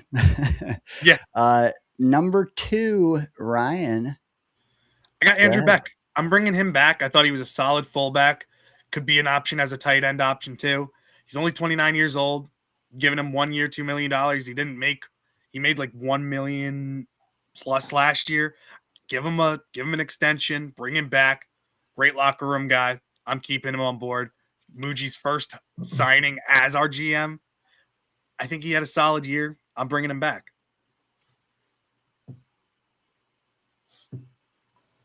Hey, just chime in whenever you guys feel like it. Yep. What do you Hey, guys think of the Anthony. full? Yeah. Anthony, you're the guest, buddy. I'm gonna let you go first, probably every time, unless All I right, sounds good. pop off. Yeah, I mean, so Elias moves. I'm not sure how familiar you guys are with like the cap structure and stuff like that. Elias moves find themselves like in top 51 cutoff, like net nothings. So any player like this, like where you're getting them for $2 million, like it literally cuts your budget off by like 400K is really all it does. I think the lowest cap number is 1.5 million on the Jets right now. So yeah, any player you can bring back and it costs you basically nothing to bring them back. Bring them all back. Like I even put like and any move you can bring, like even like when I was talking during Rocket for a little while, like even it was going to cost probably $5 million to bring him back. Like that's really nothing. It's only going to cost you like really $3 million in base salary when you consider it the cutoff on it. So yeah, and I like what Beck brings to the table. I think he played most games this year, and I kind of wish they used him a little bit more like they did in training, not training camp, in preseason. Again, I know it's preseason, but I feel like he was a little bit more like that fullback tight end like hybrid role and looked pretty good doing it. Obviously, once the regular season started, they couldn't do anything on offense, but I'd like to see him kind of expand his role a little bit in that aspect. See what else he can bring to the table. And you guys probably know the cap situation's better with the payroll. I'm just going out. I was looking at Spot Track on all these guys, what they were getting paid, and things like that, trying to do research on that. So when I saw what he was getting paid, I'm like, all right, I'm going to give him a little bit of a raise because he did play well last year. So you guys probably know a little bit better than I do when it comes to the cap stuff. So I appreciate all the feedback as well. Mm-hmm. Well, the other thing with the retaining guys, I don't even care about the dollar amount as much. I mean, I get it, Anthony. That's excellent. That's great news, actually. But like, it's for me, it's more so like if you can retain a guy to fill a role admirably, then do it because we don't know how attractive we're going to be in free agency. And we can't fill everybody in the draft in one cycle. So, yeah, if you can bring it back, Beck, who has been here for 2 million and to fill that role, I'd rather do that than try to get another idiot. No, I shouldn't say that. Another, just one less guy to recruit. Let's recruit other guys and overpay them That way, you know, it cancels out the $2 million we just spent on fullback. I just want to chime in and say I actually love the move. I think Andrew Beck is a guy actually that was underutilized by us. I think he's a dude that can make an impact on the field whenever he's given the opportunity. But even if he's not given an opportunity, he's somebody that can uh, just kind of do the dirty work. So I love the idea. I think he would be a good culture guy too. So obviously he's already on the team, but that only took us so far. But hopefully the new regime, Reich, and so on and so forth. Hopefully those guys um, can figure out a better way to use him. But I do like the signing. Okay, we move on to number 3. There is 11. So the offense got 11 signings in A lot of cheaper deals. under budget. Don't worry, the bigger Hey, ones are those- coming. When those I'm all bringing said and back done, Max I got in the budget. I got $2 million to spare. I'm bringing back Max Mitchell. Can play guard, can play tackle. Probably going to be a little bit more pricey than $2 million, but he wasn't getting paid that much either. I know, $2 million. I'm not spending much. He's been here. He knows the system. I'm keeping him here on the offensive line as a depth guy. Like I said, he can start at guard. He can come in and play tackle if you need him to. Good guy to have around. Thoughts on Max Mitchell? Go ahead, gentlemen. Yeah. Similar situation. I think, again, going with low budget here. I wonder if he does get a little bit more veteran offensive tackles generally. I know he's not full-time starter, but he has starting experience, albeit not the best as a starter with the previous regimes, but still very young. Guy can go in there and be your sixth offensive tackle in certain situations. He's played both sides of the offensive line. I do tend to think he'll go a little bit more than the $2 million, but again, still, he's not going to break the bank by any means. But yeah, a player I'd bring back for sure.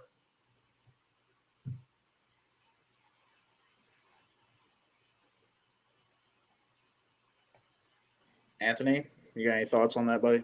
Oh, he was just saying. He just talked. Yeah. Oh my God! Wow. I was like, was I on mute? Like, what happened there? No, you're Sorry, good. I was multitasking there, and I totally lost track. Regardless, Max Mitchell. I'm not crazy about the player. Depth guy. Yeah. I know it's depth, 1 year, 2 million, whatever. The guy's got experience on multiple positions on the line. He's now got experience with multiple. What is like on his third or fourth OC now? Fourth OC. Oh my God. Yep. So yeah, why not? Why not? I don't think he's going to be depth that you're thrilled about having on the team. Like who did? What was it? Okorafor that we had last year. That was like a guy where I'm like, oh, okay, that guy can actually start in a pinch. Max Mitchell, I'm like, Okorafor, I don't even think played. I don't think he didn't. He didn't. But whenever he signed, I thought that maybe that was a good move. But I'm I'll give it like a C. I'm neither here nor there, as they say. Yeah, he doesn't move the needle in either direction, but yeah, you need depth guys, and like I said, he can definitely fill out a couple plays here and there for behind the two tackles. The flexibility helps as well. Yeah. $2 million, hell yeah. Especially if you let Xavier Newman walk, which I don't know if you did or not, but if you did, kudos. All right. These were, like you said, the cheap retentions. Let's keep getting into it because I don't think they're all that way. So I got John Mechie coming back as a wide receiver 4 or 5 option. I think Mechie's solid backup slot receiver. I know he had issues with drops, but I'm bringing him back on a 2-year deal. He is only 25 years old. He was making less than $2 million last year. Bring him back 2 years, $4 million. You add it up however you want, give any guaranteed money you want. I think he's just a solid young player to have, especially with having more of those young wide receivers on your team. If Garrett Wilson goes down, you can rely on John Mechie to come into the slot and be a solid option for you with competent quarterback play. So I think John Mechie is someone I think the Jets are planning on retaining. I would try to bring him into a 2-year deal, not just a 1 year. Yeah, I'll continue on that one. So yeah, John Mechie, another player that kind of fits that mold of a low budget type of thing. So I think he comes in as a restricted free agent. So you can give a multi-year contract. I think the way that it works out with the restricted free agent, depending on what round you tender him, I want to say a second rounder would be about $4 million a year. Third rounder would be about $3 million a year. So I think based on his agency, they'll probably push more for one of those tenders than a contract like this. But again, you're still talking a very low contract for a wide receiver who showed some promise both with Houston, Eagles, then with us for a little bit. Had a case of drop season in the middle of the year.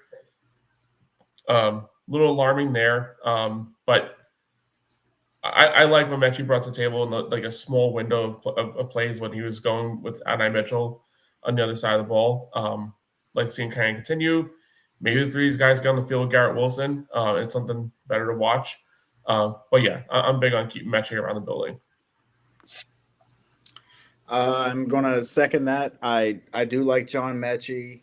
I think that as a depth signing, like you said, a 4 or 5, that's an excellent signing. A guy that can back up in the slot. I don't love his drops last year. I thought that he was definitely struggling with that. I'm going to chalk it up to him.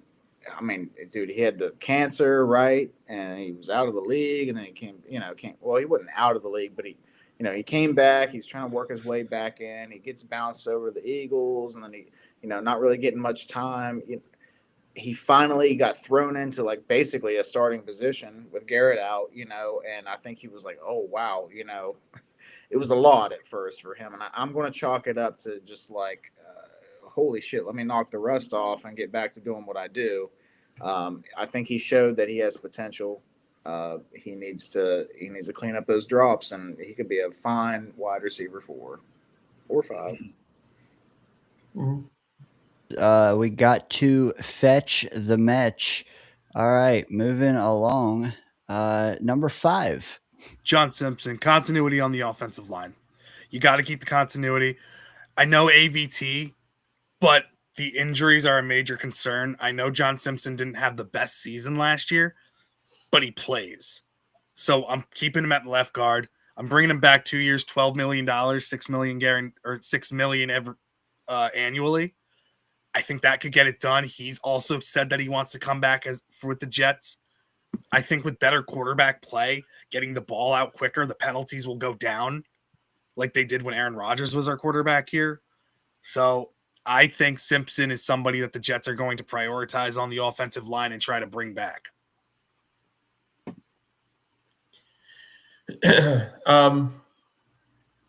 So I think with John Simpson, the question I ask overall is, one, I do think that average annual value goes up a little bit for Simpson. I'm not sure how high or how crazy it gets. Sometimes guards can get a little crazy, but I don't see him getting in that realm. But at what point does the John Simpson versus ABT contract comparison get very close? I think Simpson might go for around $8 to $9 million when it's all said and done, and I'm not sure if I like that number for him. For ABT, you're probably still going to get him for around 9 to 10, just based on his career upsides. Obviously, the injuries are a major, major red flag for ABT. But with John Simpson, I feel like we almost had a situation where we bought low when we got him, and he kind of exceeded that contract. Now you want to buy high when he's he's still only 28 years old. He's an offensive lineman. They go forever. But he did have a little bit of a down year, as you mentioned, with the penalties and stuff like that. Are you kind of going in the opposite direction with timing on this contract. When you can get a guy like AVT who, when he's healthy, which who knows when that ever happens, is probably still like one of the top offensive linemen on this group, even with Olu and Membu out there. I'd play that risk game, bringing AVT back, and then taking a lower risk move in free agency or in the draft to bring in some depth behind him. Just because AVT's upside when he is healthy is just something that can't be ignored. AVT's upside, yeah, he's better when he's on the field. The problem is he's never on the field. Never on the field. So I'd rather take the player that I know is going to be out there than worry about having to fill another hole with another player, dishing out more money to another player just to fill his spot because I know he's not going to be healthy. As far as Simpson is concerned, I understand going with the availability is the best ability, and the guy himself, like I love John Simpson as a person. Like I think he's a good dude to have in the locker room. I think he's a guy that, if you're looking to change the culture, he's somebody that can get with the program and can be part of that. As far as the ability of the player, I think it's limited. He had a pretty solid first year for us. Last year was rough. It was not great. You're only signing him 2 years, $12 million. So I'm not upset about the signing at all. I totally get it.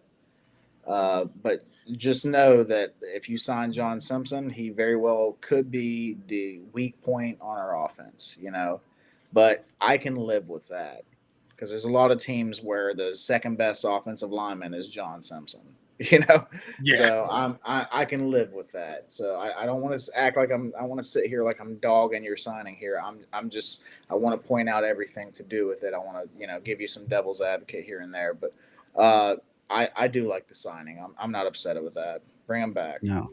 And I like this. Like if you like, I love the going back and forth and everything. And it's okay to critique. We're all fancy. We want the best for our team and everything. So no issues with any critiquing or anything like that. It's all good. Ryan, let me ask you, do you think John Simpson is a more attractive free agent now than when he came to the Jets? No.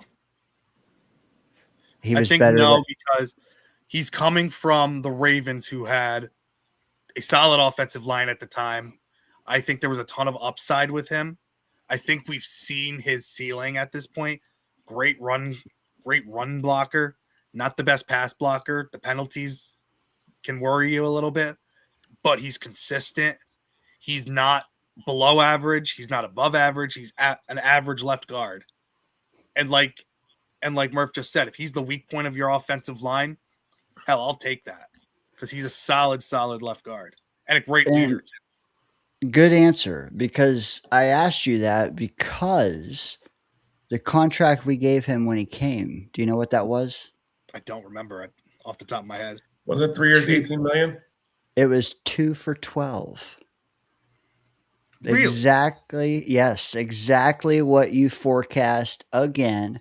And hey, dude, that if you're right and he is slightly less attractive now than he was at 26 years old, then maybe that does stay true. I like that. I also like what Hazel said here in the chat. She said that John Simpson's wife is doing her residency here in Jersey. Yep. So she definitely thinks he wants to stay in the area if possible. Also, I mean, this offseason, we heard that he wanted to re-up if he could. However, this week, suddenly, Cimini felt the need to say that he doesn't see Simpson back.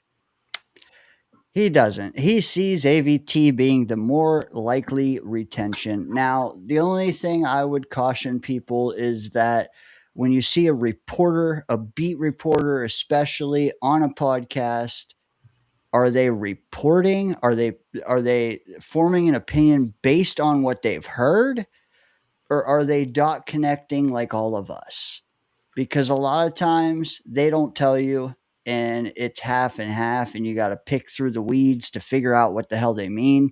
But I will say, this week I've heard multiple times that Rich Cimini said that Simpson's not coming back, so he's not.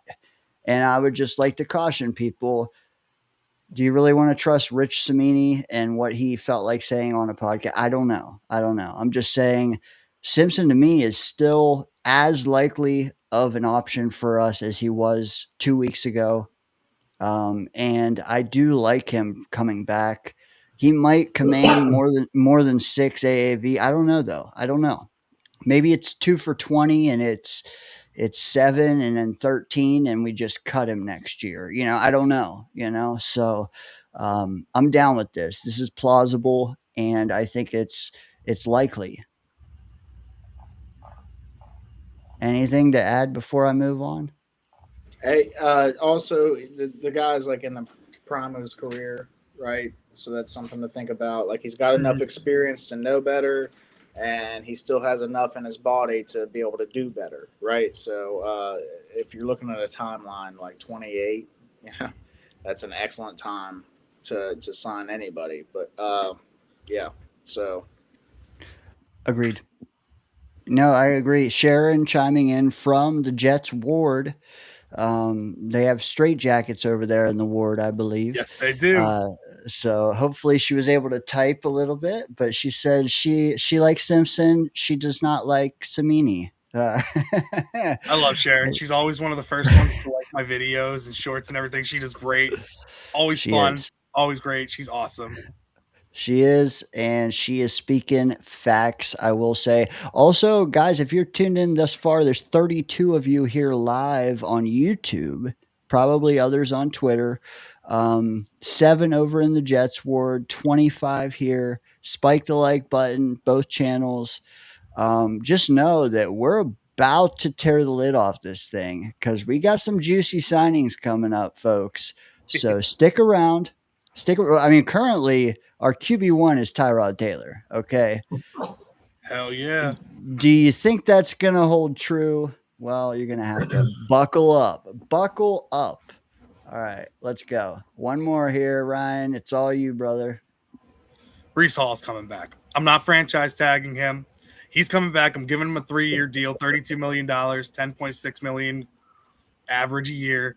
We need a solid running back. He's a 1,000-yard rusher. You got to get weapons for a veteran quarterback, for a younger quarterback. You got to bring him back no matter what. Showed how dominant he can be in the run game, pass game. Frank Reich likes his running backs to be multifaceted. This kid is a monster. He's only 24 years old. With a healthy Garrett Wilson, with a healthy Mason Taylor, A.D. Mitchell is your A.D. Mitchell, who showed promise last year as well. Having Breece Hall back actually makes your offense look like a threat, especially with a solid offensive line. And if we get competent quarterback play, the Jets could actually move the ball on offense. So Breece Hall is probably going to be my main guy that I will go after.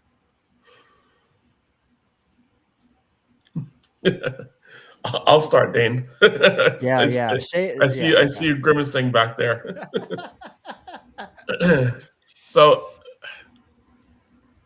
I'm gonna kind of go with Ryan on this one. I do like signing Breece. The issue I have is there's just not many other options at this point in time in free agency. There's a few names out there. Kenneth Walker out there. There are a few names you can kind of dabble with on the free agent market that would probably bring a little bit of excitement into the team. But the thing is, you got Breece in the building. I think it's going to be a situation where they almost have to tender him and then sign him because he's going to want to hit open market. You kind of tender him, kind of force his hand, handcuff him to the bedpost, and make him sign the contract at some point in time. And I think this average annual value is more or less in line with what you're going to go with. He's a running back. He's 24 years old. I understand, the tires might run off on running backs, but he's still very, very young. He's a playmaker. Is he an elite player like maybe a lot of Jet fans believed early on in his career that he was going to be? No. But I think he can still get the job done. And I know it's a bad comparison when you say like, okay, he's the best we got when you're dealing with like, not much on offense outside of Garrett Wilson. But the last thing you want to do to an offense that's kind of limping from a talent standpoint is take anybody that's talented off of it. If you find an avenue to upgrade it later on and you can make a decision later on, so be it. But to keep Brees in the building for now at $10 million a year, I don't think that kills us by any means. I will say one thing too. I originally didn't have Brees re-signing here. I changed my sides like 3 times going up into this week. I originally had Tyler Algier as the running back we were bringing in because I really like his game, and I almost added him to this too and just let Brees walk. But I think Brees just brings a whole new dynamic to the game with his pass catching ability and running ability. So I had to bite the bullet and do this one. Yeah, and I mean, I don't know if Algier is the name I would pop out. Like if the Jets were able to get Kenneth Walker, then I could say, okay, you got a little bit of an argument there. Walker is a little explosive, compact. He can, we saw what he did in the Super Bowl. We saw what he did in the whole playoffs. To be honest with you, that's a player I can see making the argument for. But why would Kenneth Walker leave Super Bowl champions and go to Jets? Just Exactly. moves that don't make that's the hard part when you're playing this game is like, burn the hand is better than burn the bush in my name and come to you. That's kind of where I stick with Brees a little bit. I'm trying to pull the other free agent running backs. I don't know if there's other names out there that excite you. Like, who else did you see out there that maybe? Oh, I got another one on the list. Don't worry, they're coming. Okay, gotcha. All right, so we'll keep moving. Murph, I gotta say, man, I understand Brees is young. He's coming off of 1,000-yard season, but it feels like this needs to come to a head at some point. Like based on what we're seeing, how he's acting, like on like social medias and stuff like that. It seems like sometimes he's in it, and then sometimes he's not. You know, like it. I don't. I don't know, man. If we have Brees, is he going to give us the best of who he is? I'm not sure. But at the same time, he's talented. Like he's a talented guy. So it's kind of tough. Like for me, you can't unless you have somebody in mind. And I know Anthony brought up like Kenneth Walker, who if the Seahawks let him go, I feel like that would be a bad move. But I like the Algier reference. I'm a big Algier guy. I think he could be an RB1 on quite a few teams. Peter Dinklage. Yeah, Peter Dinklage could probably do good too. The holes don't have to be as big for him, so that helps. Anyway, Run through the legs. for me, it's like, do you get rid of a talented player, in a year where you need as much talent as possible because you don't have a whole lot going on for you?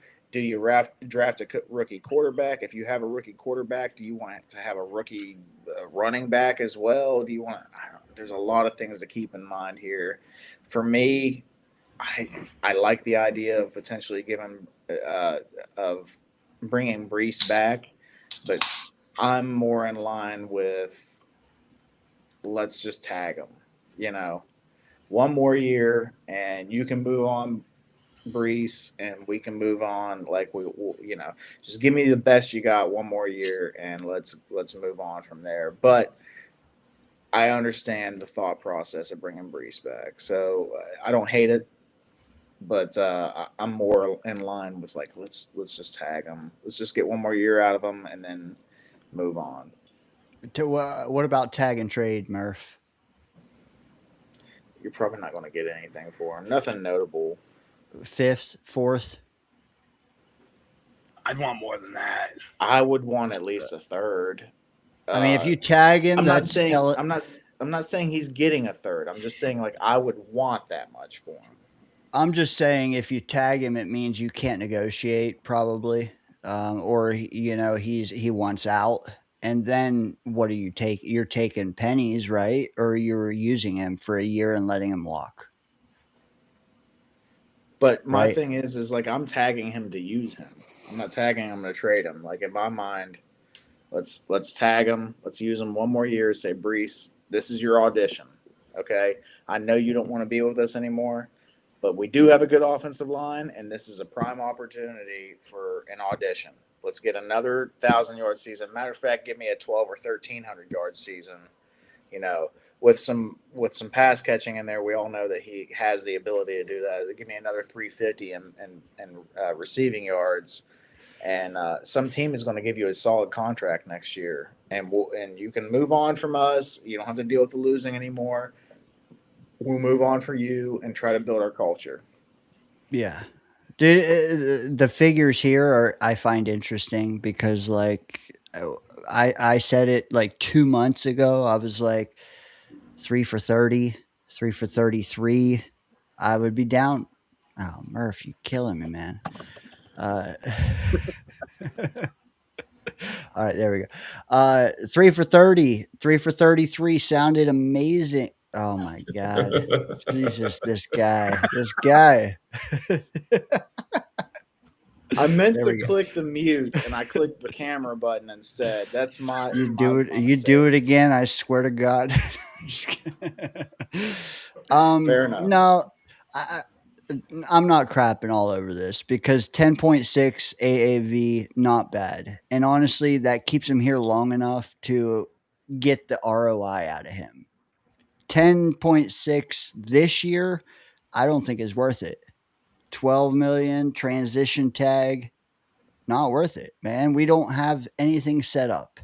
But if you tell me that in year 2 or 3, he's with a rookie quarterback and he's making 10.6 again, that's well worth it. So would I give him 3 for 32? Going to shock the hell out of you folks. Yes, I would. But I would need to sit down with him and say, bro, are you okay? Because Do you want like to be here? Like yeah, that's the big yeah, thing. dude. If we're 2-6 next year, this guy is gonna be the biggest cancer on the team. I guarantee. I'm promising you that. If we're 2-6 and he doesn't have 500 yards, he is gonna be terrible. So like that's why I'm leaning just tag and trade him, man. And I would just trade him, but we can't because we don't have his rights unless we tag him. So like tag him and try to trade him on draft day with Will McDonald. I think. Call me crazy. Um, Try to trade them both. We need third and fourths, and I don't care, man. Don't give me a fifth, but give me a fourth, and Brees is gone. Just use a fourth on a running back. Call it a wash. Will McDonald, give me a third, and I'll use it on something else because we're probably drafting an edge second overall. Brees, dude, here's the thing though, like specifically to Brees, not roster construction, not valuation or anything like that. With Brees, 9 of his 17 games last year, that's more than half, under 4 yards a carry. How many games did he Okay, play without a quarterback that wasn't going to throw the ball? come on, man. 5 of Brady them, was his quarterback majority of the season. yeah, and most of those games were in the Off first the stage. half.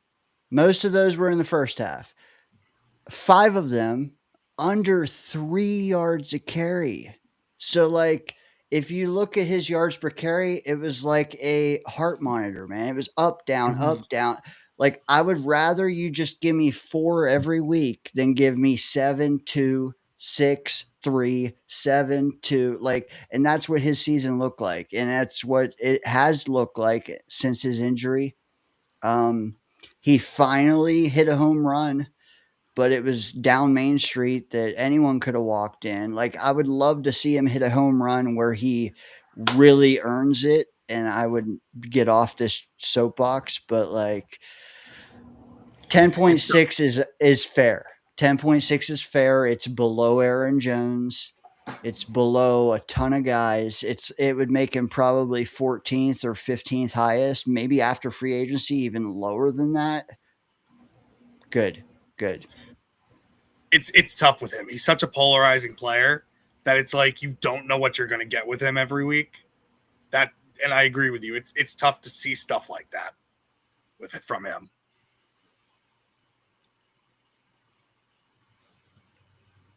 Agreed. All right. So you got a couple more. Let's keep going. I think that will be the one that's probably the one I'll sound off the most on, but I promise you the chat, Murph and Anthony, that will not be the one they're most concerned with. So let's keep I'm sure. So the wide receiver I'm going to target too, Lil Jordan Humphrey, 27 years old, big-bodied receiver, the type of guy that Frank Reich likes in his system. If you've watched the Broncos this offseason or this postseason, he was one of the guys Bo Nix targeted a ton. He gets open, he's got good speed, great blocker, and can go up and high point that thing. Red zone threat. You bring him here to compete. He is a solid young man. Great character guy as well. He's not the big name guy. He's not a Romeo Dobbs. He's not an Alec Pierce, who I don't think will even make it to free agency.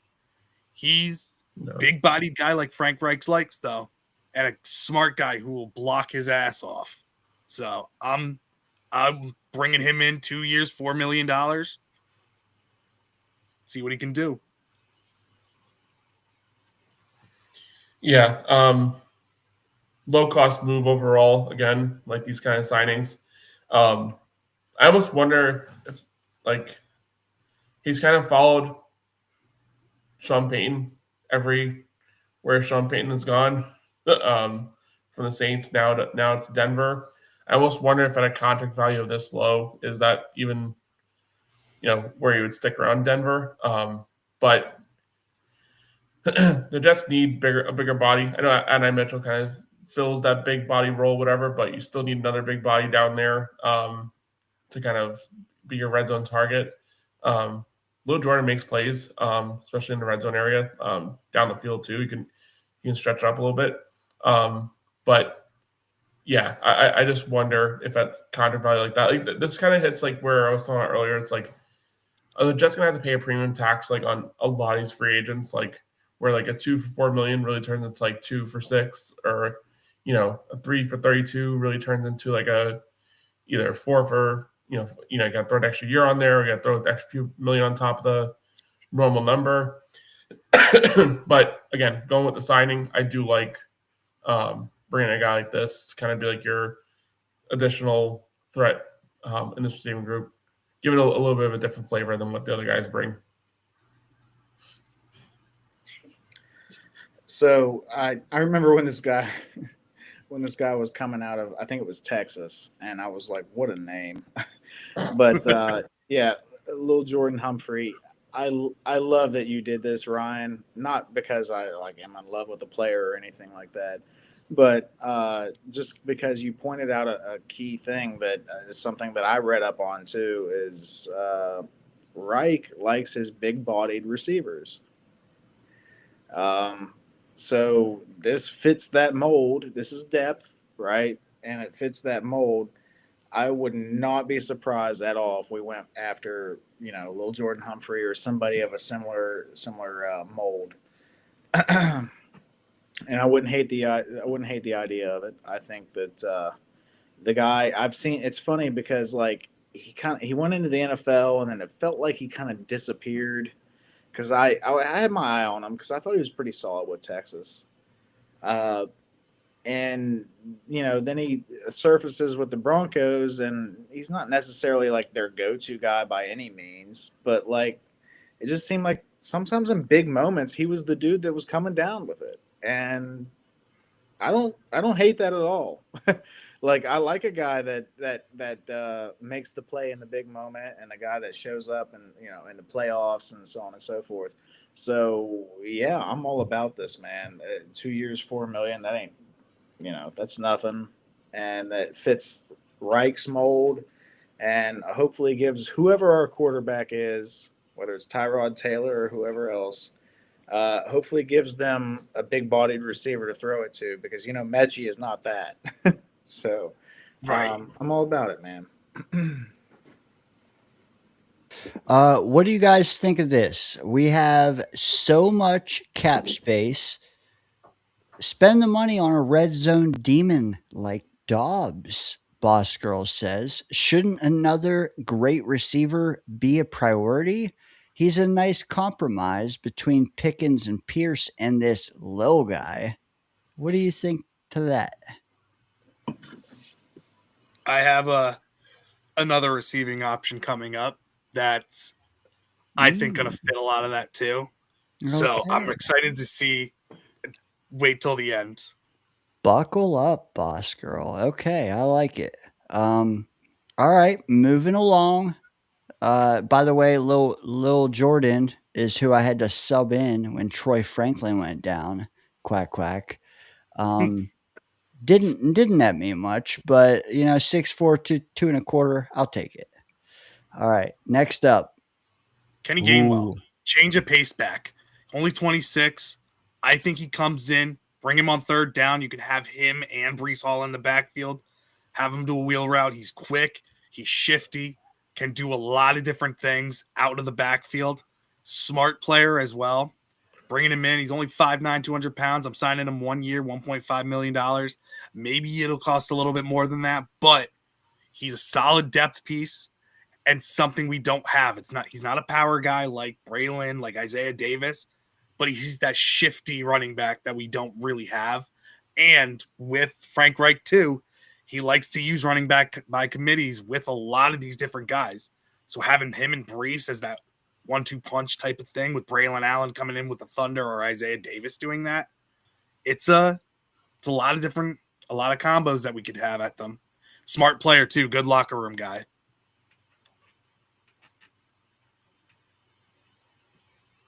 I'm just going to speak up here and say, like, I like Kenny Gainwell a lot, but don't we have two other running backs that are capable?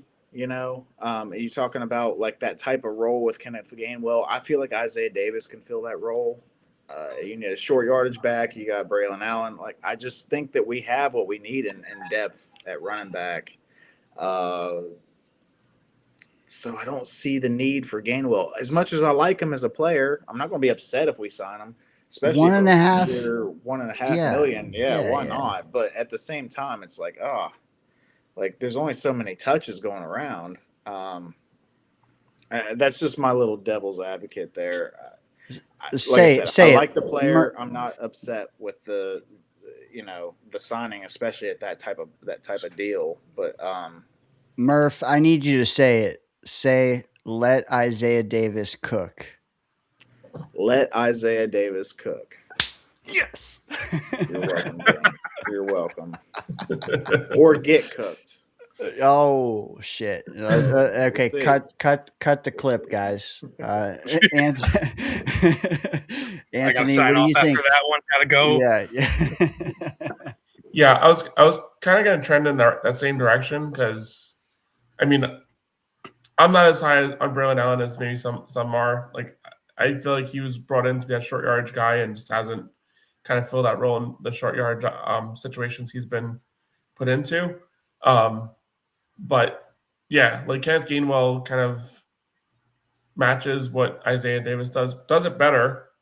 But if you're also bringing Brees back at the $10 million number, are you kind of like just building a logjam there with 4 running backs and then also have a fullback there too? Like, are the Jets going to go into the regular season with 4 running backs / fullback as well? So I think that's probably where it kind of confuses me, like how he'll mesh into the group. But with all that being said, I if they can make it work, he's a guy that brings a lot of juice to the table, can do a lot of different things. He can be a check down player. He did that very, very well last year for Pittsburgh. That would be kind of more the role you're looking for him to do. It's just a matter of how they're going to make it work if they were to bring him in. Mm-hmm. It'd be an interesting way to get him here. Yeah. Well, I mean, for 1.5, yes. Do I believe that's all he commands? Maybe not. I don't know. We'll see. We'll circle back to this. Does he? I mean, is nobody going to offer him 2 to 3 years? That I don't know, man. I feel like people would. But it doesn't matter. Let's move on because I want to see everyone's reaction to the next one that may or may not be a starter on this team, unlike Gainwell. Anthony, or I'm sorry, Ryan, take it away with your next free agency Derek Carr. addition. He's going to get cut by the Saints. I don't think they're going to be able to trade him. And I originally had Kirk Cousins. Kirk Cousins ain't going to want to come here. He's either going to Minnesota or he's going to Arizona. Malik Willis, I love Malik Willis. He's following Halfley and O'Sullivan or whatever their names, Green Bay guys are, to Miami. Derek Carr already came out and said he loves Aaron Glenn, loves Garrett Wilson, loves the Jets fans because we donated to his foundation, his charity, after Henry Ruggs beat us on a long, deep bomb when the last time he played us. I think he gets cut. I don't think he. I would rather have like what's it called, Brissett, but I don't think the Cardinals are going to get rid of him. I'd rather have him. Derek Not to also Carr, get rid of Murray. Doesn't make sense. exactly. I don't want Kyler Murray. I don't think he fits our system either. Derek Carr, he's 6'3", he fits the system. We hired his offensive coordinator when he was with the Raiders. He had his best seasons under there. I understand he didn't look great in his last season with New Orleans, but he's a perennial 4,000-yard quarterback. He took a year off. I understand that. His shoulder, he's saying, is perfectly healthy now. Bring him here behind a solid offensive line. Let him rip. Let him see. If he doesn't work out, we have 3 first-round picks next year where we can draft a quarterback behind him. So, there, and think about it. Who are our options? Malik Willis ain't coming here. Kyler Murray is probably going to go to Atlanta and play in Stefanski's offense. Tua Tagovailoa will probably go back up Matt Stafford with the Rams. Mike White, baby. Mike White. Like, it's sad to say. Would you rather have a Will Levis or an Anthony Richardson trade? I like Tanner McKee, but he's unproven too. There is, and I know what the chat's going to say. He almost killed Olave. All right, I get that. A lot of hospital balls over there, but he's one of the better ones we got if he hits the open market. And that's saying something about this QB market. Yeah. So I'm taking him. I'm signing him 2 years, $10 million, $5 million annual, maybe a little bit more. I don't think he's going to cost too much because he's been out of the league for a year. I think the Saints are going to just want to wipe their hands clean of him, cut him, let him go because they have Tyler Shuck. All right. You guys have heard Ryan's defense of the acquisition. I need to hear from you guys, the prosecution. What do you feel about Derek Carr, QB1 over Tyrod Taylor? So I'll start. So first things first, I mean, there are not many great options out there, as we all know, at the quarterback situation. I mean, we're talking about guys like Derek Carr, Marcus Mariota. There's just not many names that excite you. Jimmy Garoppolo's out there. Like, these are the names you're kind of playing around with. Does Derek Carr give you the best upside? Sure. Definitely does. But the thing is, like, that contract value looks good. He's a quarterback. Quarterbacks get some money. I mean, that's a contract Zach Wilson signed last year with the Dolphins. He has a little bit of a better track record than Zach Wilson does. I know Zach Wilson was still playing. It's just quarterbacks, they get a premium dollar. It doesn't matter so much. I think you're almost looking at $10 million per being more likely than, and it may even be more than that. And that's just the way the quarterback game is. If you're even halfway remotely decent, you're getting $10 million a year. And that's kind of where it stands a little bit. Are you willing to pay Derek Carr that much or go with one of these other options like Mariota? Again, none of these names excite anybody. I do get it. It's tough. I mean, the Jets are in a really weird, tough situation from a quarterback standpoint. It's there's no winning with any of your options. I'd take Derek Carr potentially, but he's got to pass medicals 100%. He's got to come in for that physical, make sure he's clear 100%. and you got to see if his love is still in it. And what does Parcells say? If you're thinking of retiring, you're ready to retire. Well, this guy was already retired and he's coming back out of retirement. He's pulling a Philip Rivers, just although not as long in the retirement home to come back. It's concerning for sure, the Derek Carr name. But again, we're not. It's a very very skeptical free agency class at quarterback this year. Do Murph, I want to hear from you, but like there's a lot of jokes surrounding Carr. Like, hey, is he the vehicle to drive us to the tank? Hey, there's one for you, Hazel.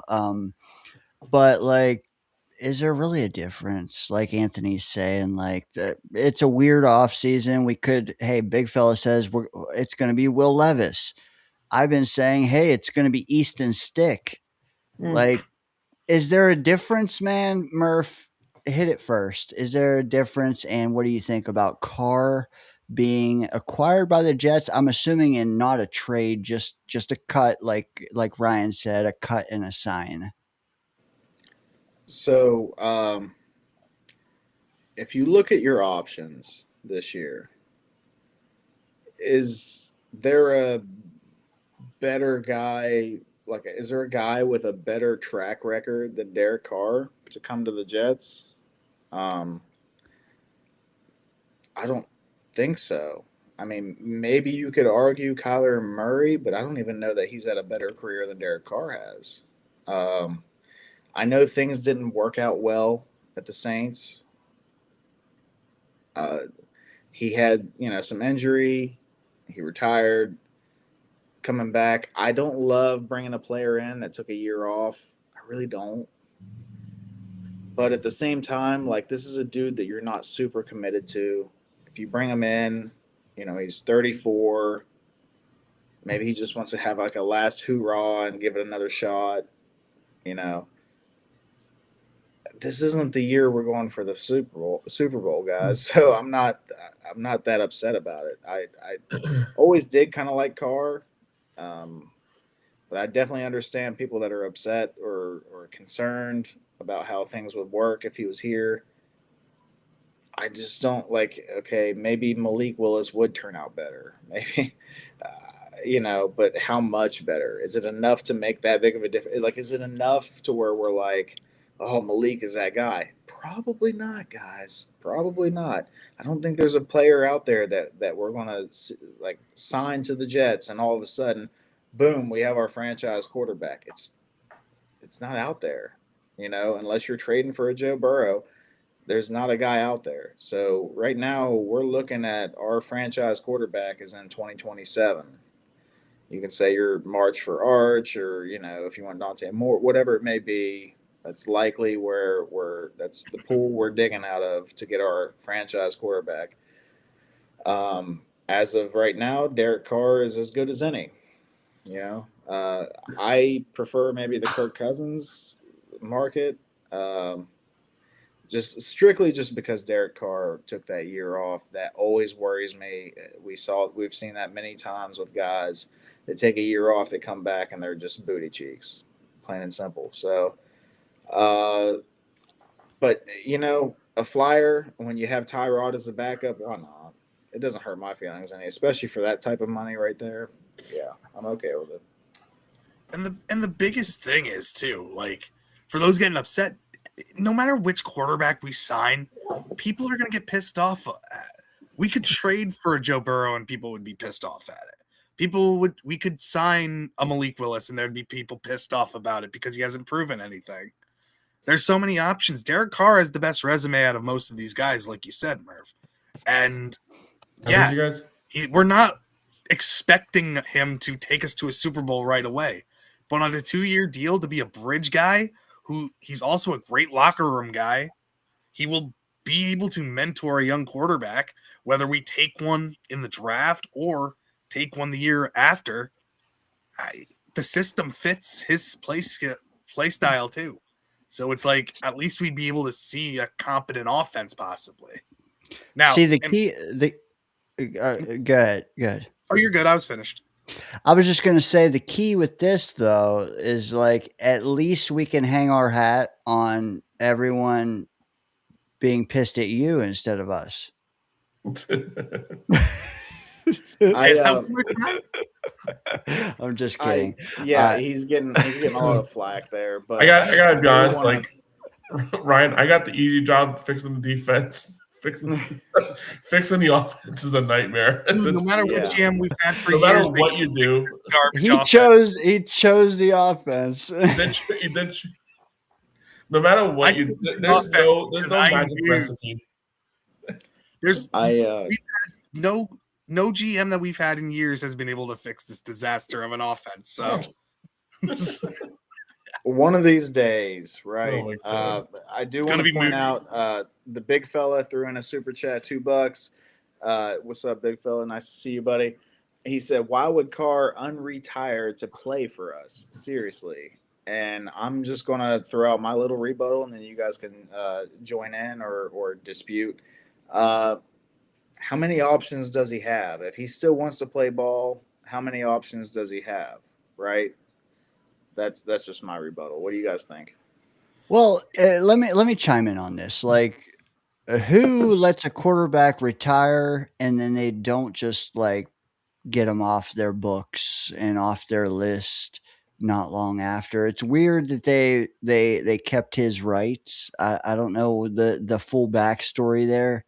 I also really don't like what his left hand is doing right now, but that's a whole nother story. But but what I will say is Carr at $5 million annually, bro. Yeah, sure, of course. Carr trading for him, and like Big Phyllis says, why would he unretire just to? I mean, he's been on a soapbox for us this week. So it sure sounds like it. I mean, I don't think we are projecting the connection at all. Am I crazy? Like, I think that he is dying for any seat in the musical chairs, and we are the largest seat or some shit. I don't know. But do I make that connection? Yes. Do I think he's good enough to be like the only guy we have next to Tyrod? If it's Tyrod and Carr, maybe you do got to take Simpson for me to be okay with that. And I don't want to be okay with needing to acquire Simpson. I would rather have a Kyler or, that's shocking to me even, a Kyler and a Tyrod and then not draft one than to take a Carr and a Tyrod and need a Simpson. Is that crazy, Anthony, Murph? What do you guys think about the room as a whole? Because we do have 2 more slides and callers await. So let's try to get through this. Yeah, I mean, you got Tyrod Taylor, who's one hit away from IR, and you got Derek Carr, who has some medical problems. Not ideal for sure. I honestly think when it's all said and done, I think the Jets are going to go in a different direction. Listen, we keep talking about it. There's no like winning in this conversation with the options that we have. I think what the Jets would kind of be looking for in free agency and through the quarterback position is just some sort of stability. Like, don't make us look like fools. You can't have Justin Fields out there who can't throw the football. You can't have, Brady Cook out there who, is Brady Cook. Like, I think what they're looking for is just someone to, like, take the embarrassment out of what this organization is right now. Just, like, lead us to 17 games. Even if we lose a lot more than we win, fine. Just, like, we can't have, like, a stretch of games like we did in December and January where we're just, like, incompetently getting embarrassed. Can we just, like, smoothly lose, 15 games without looking like idiots? I think that's like the bare minimum. Like that's the bar this team has this year. It's a very, very, very low bar, and they just need to try and meet it somehow. And I think that's where they're going to be a little cautious with the quarterback play. It's going to be Kirk Cousins, Mariota. Like, these are the kind of options. Like, they're not going to make you feel embarrassed. They're not going to bring a lot of eyes to the organization. Like, say what you want about Carr, but, coming out of retirement, coming to the Jets, there might be some eyes there. just they got almost like right under the radar as much as they can because they cannot. This team cannot take any more eyes than they already have on them.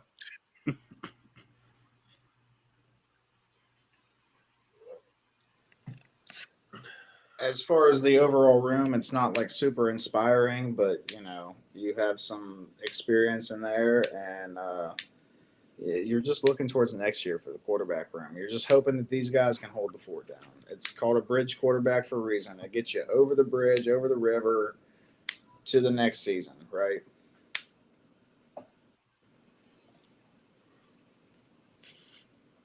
I am We're with over the you. rainbow.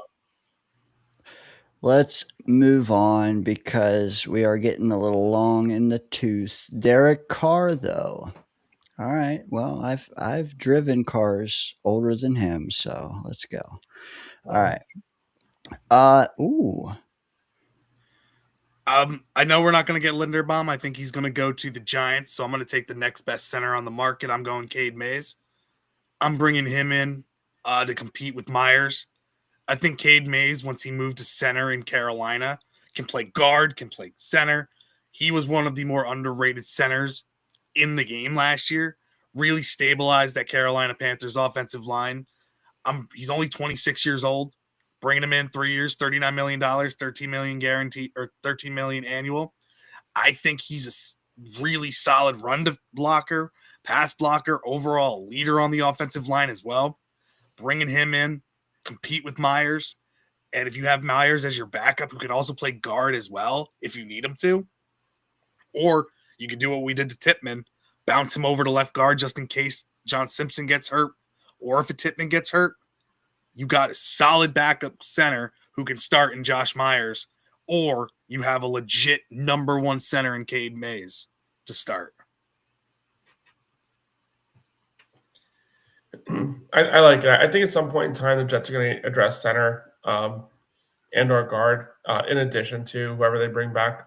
I mentioned earlier, I think it's a situation where they might bring back AVT and then go guard as like a reliable secondary option or in the second round of free agency or second round of the draft.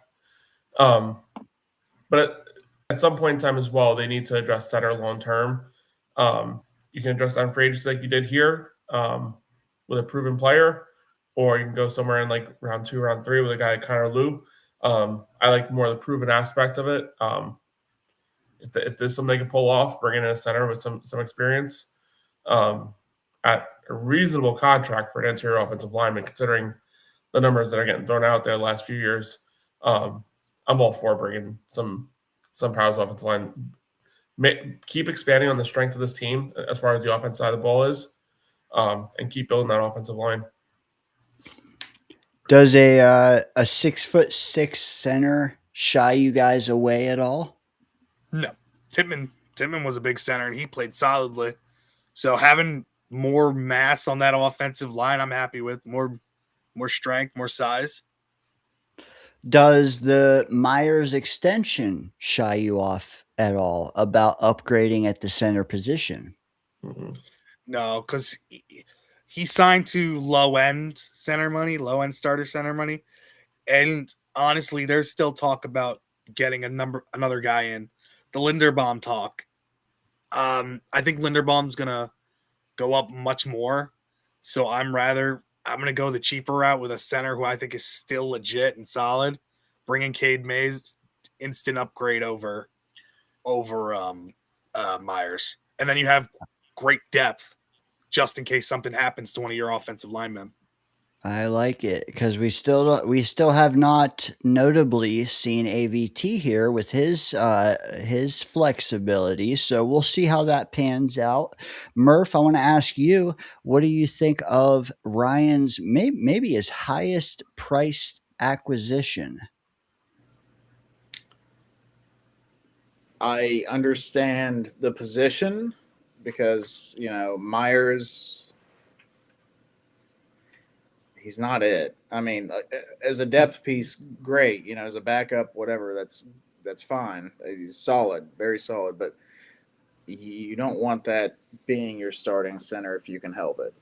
You said the second best option to Linderbaum. Cade Mays. Okay. I'm not going to sit here and pretend that I'm super familiar with Cade Mays' game. I'm going to have to take your guys' word for it here. Obviously, Linderbaum would be awesome, but I know that that is a long shot. If this dude is the next best option, if he's at least a rock solid center, I'm all about it. Overall, he brings it in the run game as well. And he last year when they needed somebody to step up at center because Carolina's starting center, I forget what his name was. He ended up getting hurt. This guy Mays was guard. He moves over to center and they don't skip a beat. If anything, it stabilizes the offense better. And I think putting a better center next to John Simpson could definitely help him as well because now he can trust the guy next to him a little bit better. Both guys next to him. Yeah. Yeah, there is something to be said about that, and I didn't even think about that until just now. But Simpson played better whenever Tippmann was right beside him. So maybe that's what it was. Maybe he didn't have good continuity with Myers, or maybe he felt like he had to pick up the slack for Myers. I don't know, but either way, I'm not upset. I wouldn't be upset about this signing at all. And something I'll address too that's like going to be critical at some point in time, like whether it's this year, next year, whatever it is, Jets are going to be drafting a quarterback in the first round. He may or may not start from day one. A big problem the Jets have historically had when they drafted quarterbacks is whoever's playing center has generally been a guy like Myers. Maybe not the greatest at the position, kind of a holdover, someone that maybe struggles a little bit. If you can get some stability at center, that does so much for a young quarterback. That to not have to really deal with calling out protections. I mean, that was a huge thing. If you know anything about Nick Mangold when Mark Sanchez came around, like that was a huge thing. Sanchez did not have to worry about calling out protections because Mangold had that entire situation under control. If you take just a little bit of stress out of a quarterback's hands to where quarterback just basically has to play 7-on-7, not to worry about the defensive line because the center has it under control, that's a huge thing that could really go a long way for a potential young quarterback, whether it's this year or next year. I also think there's value in strengthening strengths. And I wish I could say that with my chest, but I don't have one. Murph, maybe I'll get you to say it one day with your chest since it's, a chest. But,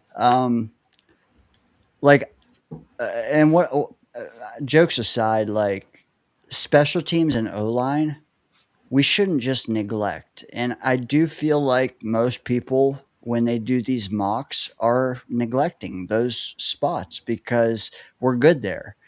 We're not. We're not because 40% of this O line could be gone. We don't know. And how much of this special teams was on rentals or, just a flash in the pan? I don't know. But like, I would love to keep adding to the O line in free agency like you've done here. And on day 3 of the draft, when we have 27,000 picks, reinfuse that special teams because you don't want Banjo to just his roster just fall off a cliff. Like get a Betcher on day 3, man. He could be a special teams captain day 1. I promise you. But that's all I'm trying to say here. I don't know Mays like Murph said. I don't know him, but if he is an improvement on Myers, I'm down for it because it means the O-line will still be a powerhouse. And then also on day 3, re-inject that special teams unit, which we didn't do here tonight, but assume that a lot of those picks will go to Banjo. Get the right guys so that, if we are bad again, at least the special teams will not take a step back because that's one of the few things we had to look forward to this year. Last slide, Ryan. Last Yes. slide. So let's get it, man. Here you go, man. bringing in Chigakonkwo, tight end from Tennessee. He's my receiving tight end. You can put him as a bigger slot. Not the quickest guy, but fantastic hands. Not the best blocker, but a willing blocker. Complete opposite of what Mason Taylor is giving you as that guy who can do everything, the receiver and blocking. Jeremy Ruckert as the blocking guy. We extended him, but I think you bring in Chigakonkwo. That's your number 2 tight end, close to being number 1 tight end. Putting him in as a bigger slot too. Matchup nightmare. Signed him to a 3-year deal, $21 million. Year 1, I'm giving him $3.5 million. Year 2, $8.5 to year 3, $9 million. I'm just balancing it out that way, just so we have a little bit of extra money that I could use. Basically blew the budget that I got, spent $49 million on these guys. But Chigakonkwo, I think, is very underrated. Young tight end. I know a lot of people would say Isaiah Likely, Kyle Pitts. Chigakonkwo, I think if he just had better quarterback play, kid's a monster. He is built like a truck, runs really strong when he gets the ball in his hands, tough to bring down, red zone threat as well. Really, really good young man. Really solid player too. Could come in here and be another weapon added to this offense. Yeah, and I think, something I feel like we need to all consider too is sometimes we just kind of fall into this line of oh, we got Rucker, we got Mason Taylor, they're our top 2 guys, whatever. There's no reason why we should fear bringing someone in who could bring more upside to that position group. Mason Taylor likely still the number one option, but here's a good solid number 2, maybe on a 1B at the tight end position that we could definitely use more weapons, more options. The better it could be for this team.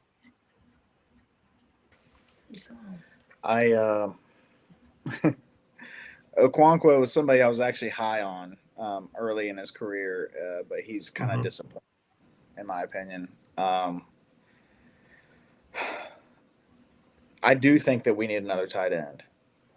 I'm not convinced that Mason Taylor is 100% worthy of being a tight end 1.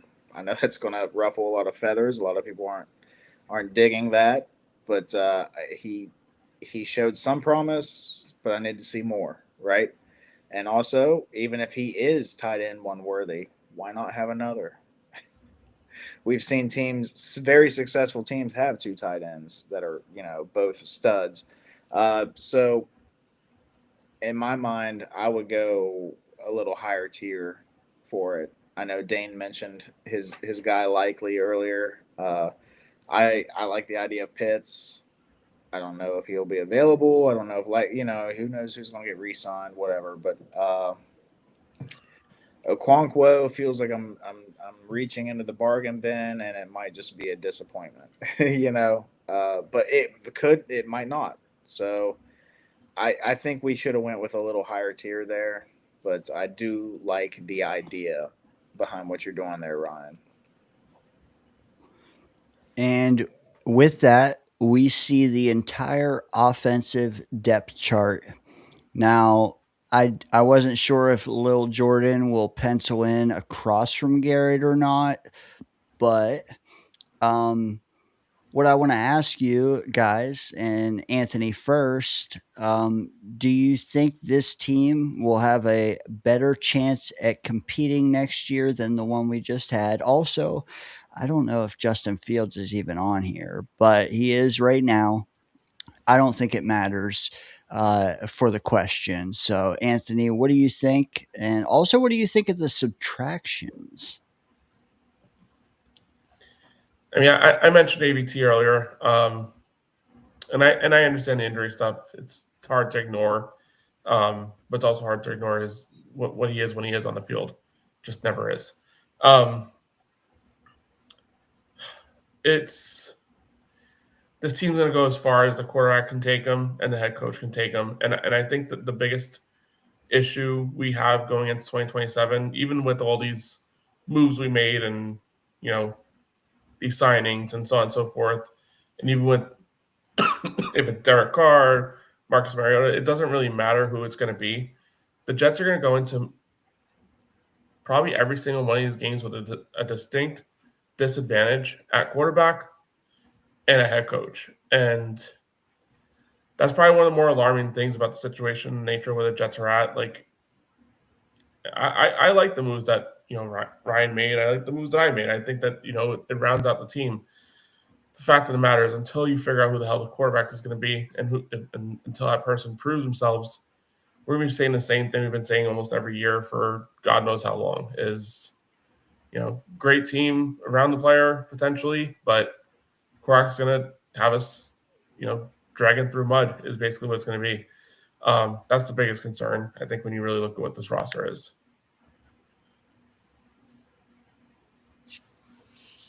I am not super inspired by what I see. A lot of the moves, they have some sense behind them, but I don't know how much we're raising. I guess it really just boils down to the quarterback. Does Tyrod or does Derek Carr um, work out for us? Is he the Derek Carr of old, or is he the Derek Carr of a broken down body towards the end of the Saints tenure? Um, I don't know. Also, yeah, you have to think that there is going to be a draft. We may end up with Mekhi Lemon at 16, and then that completely makes me look at that wide receiver room, and I'm like, wow, that could be something. And it just kind of gives you a whole different outlook on the whole team at that point because the line is locked up. Yeah, okay, Mason Taylor. Like I said, I'm not 100% sure if he's our guy at tight end one, but if you have a stud receiver room, you're not as upset about it. There's just a lot of things where you're like, I don't know. It When it comes to offense, and this has been the problem with the Jets for the longest time now, we just have never had a quarterback. So I can't sit here and say, hey, this is going to do it. Or this plus Mekhi Lemon is going to do it. Or this plus Carnell Tate is going to do it. I can't say that because I don't know if Derek Carr would work out. Or I don't know if we draft a quarterback and that guy works out. It's just super hard to say. Offense is super hard. Ryan, I don't envy you for having to take on that task. It was a tough one. It really was. There's no winning with it. There just really isn't. Not this year. The offense is interesting to do because of the targets. I feel like all of the top targets for offense are going to go somewhere other than the Jets. If we can come away with like a Cade Mays, I'd be happy. Like some of the weapons, I know people aren't going to be happy about a Chigakonkwo or a little Jordan Humphrey, something like that. But those are the types of players you're probably going to get that are going to come here. I feel like with the offense, I feel like we are going to bargain bin shop with the offense. I feel like we're going to do what the Patriots did and spend so much more money on the defense to try to build that up. And then take if Mekhi Lemon's there at 16, take him or one of the offensive weapons early. It's like you guys have been saying, it's all about the quarterbacks. And every time the Jets are in a position where they need a quarterback, we're in a draft where there's only one legit quarterback in it. And he's going number one overall to the Raiders. Free agency, you're looking at the top quarterback possibility being Derek Carr or Kirk Cousins, who's 37 years old. There's no winning for the New York Jets at this point. So we need to bank on the upside. And also, like, this isn't done. We have the draft, right? Yeah. Like, this isn't done. This is a leg of the race. Do I think this team? Well, I mean, let's face it. On paper, it's not going to match up to a year ago. But look how that team performed, man. Like, it's less about how it looked on paper. Like, if we learned anything, it's that fuck what it looks like on paper, right? Fuck it. Fuck it all. Because we've had perfect looking on paper rosters, like that perfect looking Yingling that I just saw getting pounded that I can't have. Because it's not out here on the West Coast. But yeah. I see. Just rub it in. I Transition I is over. love Boss Girl's comments. She hated my moves on offense. She she was just tearing me apart. I love it, and I love her opinion. She's always on top of things. Yeah. It's I love it. She's so funny. Well, hey, you have 100 million. If you keep Brees and AVT, that's like half of it, damn near. I don't think folks, and Boss Girl is perfect. I'm not targeting her when I say this, but like I don't think folks realize how fast that money is going to dry up. I really don't, because like just the in-house stuff alone is going to take 30-40% of it. And then who are you recruiting? Someone you probably have to pay a little extra to get. It's like, and that's why they tell you the draft is how you fix your team, not free agency. You don't just go grocery shopping. Some of these moves, both you guys have had 2 million, 3 million a pop. Like, sign me up yesterday for here's your off. Okay, here's the defense. Let's get back to Anthony's a little bit. Um, Quay Walker, great signing. Razul Douglas, I think the secondary room could use some experience that doesn't just fall off a cliff like Andre Cisco. Alex Anzalone, but like keep Briggs. I just think it's chalk though with Enzoloni. Like that's more of the thing there. Like, do I think he's the clear cut? Like, gotta go run to his door like Rex Ryan did for Bart Scott way back in the day? No, but I just think it's the move that you just know is most likely going to happen unless he stays in And, Detroit.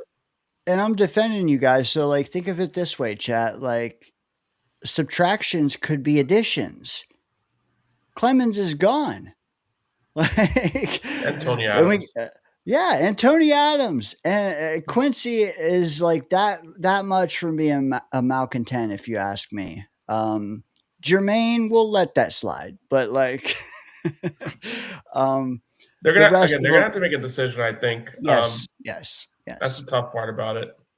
And Uh, with it too, don't they have to save out like $10 million in cap for the draft as well?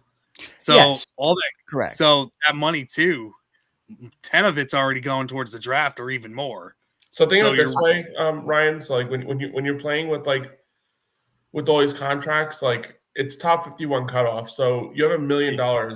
So I spent $50 million on free agents, but in reality, I only used 40 million of cap because I signed 10 players or 9 players, whatever it was. So 9 players, like you're chopping off $1 million off each of these contracts that you're signing per year.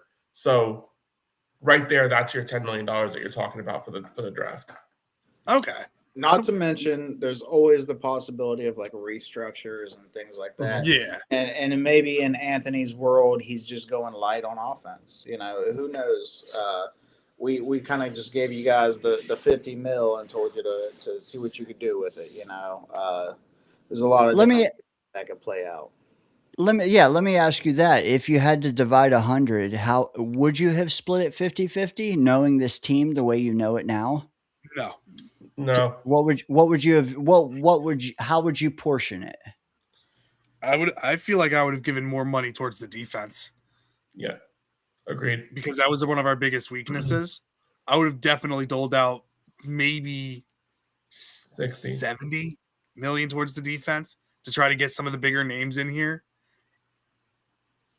Yeah, And then You're not supplement helping. the draft with you can't ignore the offense. That's where I'd probably go 60-40 defense. But yeah, I think that's the recipe. It's you're going to lean heavy on the defense side of the ball in free agency, and then in the draft probably, and you're going to let the board fall the way it's going to fall. But you're probably going to go offense heavy once you get out the second pick. Yeah. Man, don't tell Boss Girl that, because she just slaughtered an offense with 50 mil, and you're telling her it's going to have 30. I mean, is it? So I mean, like just saying, like NFL free agency is so hard with offense. You know, all the good offensive players, all the good wide receivers get tagged. all the quarterbacks, obviously, they're quarterbacks, they're never leaving the building.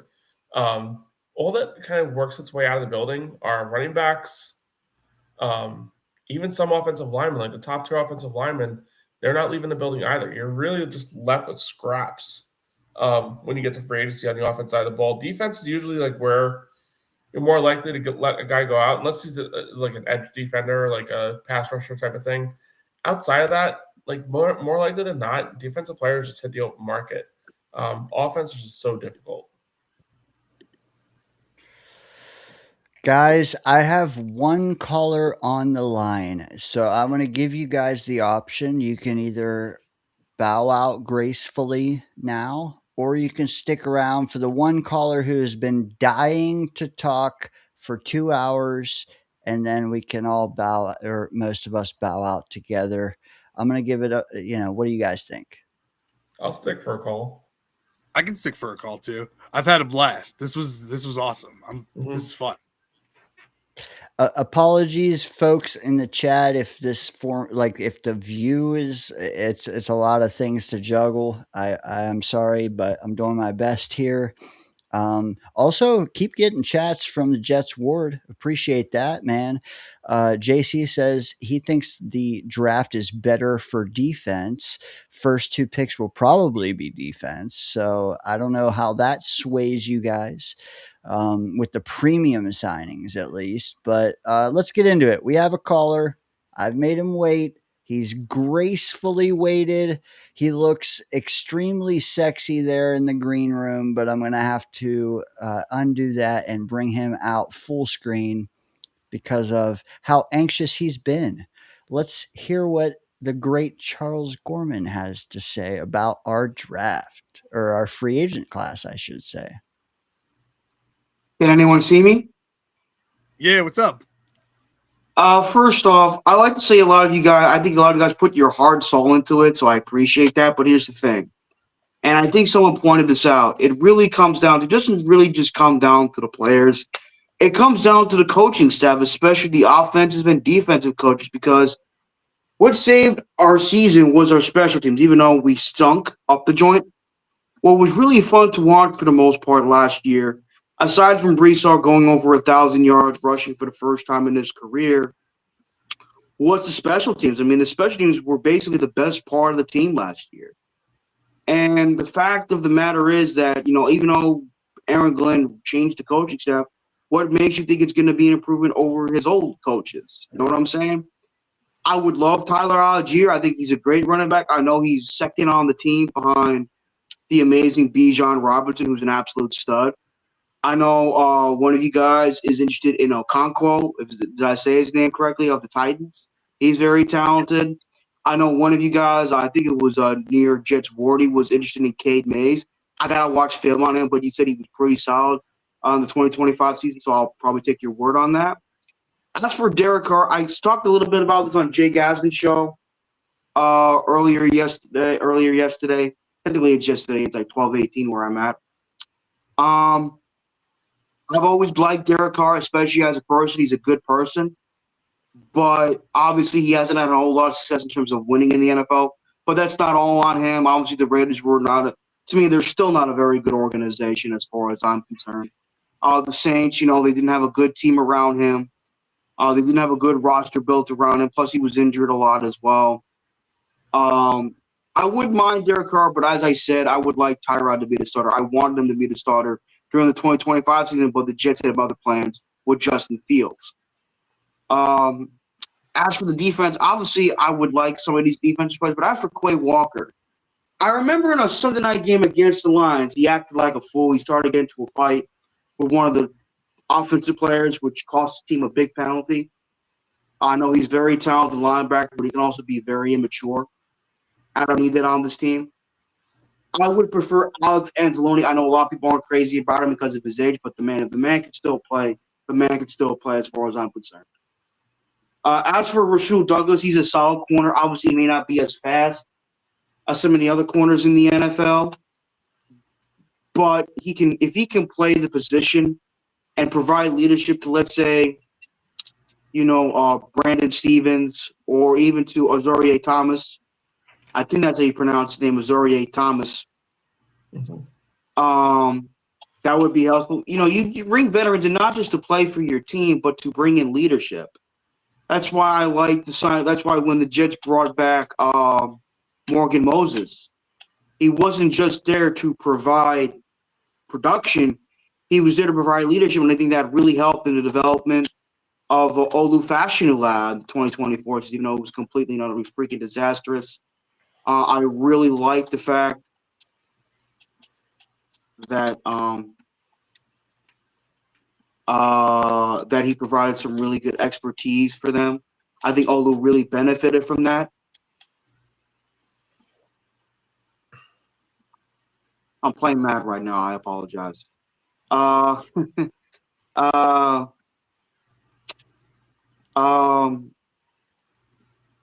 yes, but I wouldn't mind Rasul Douglas. I would definitely not mind him at all. I think he would be a good fit.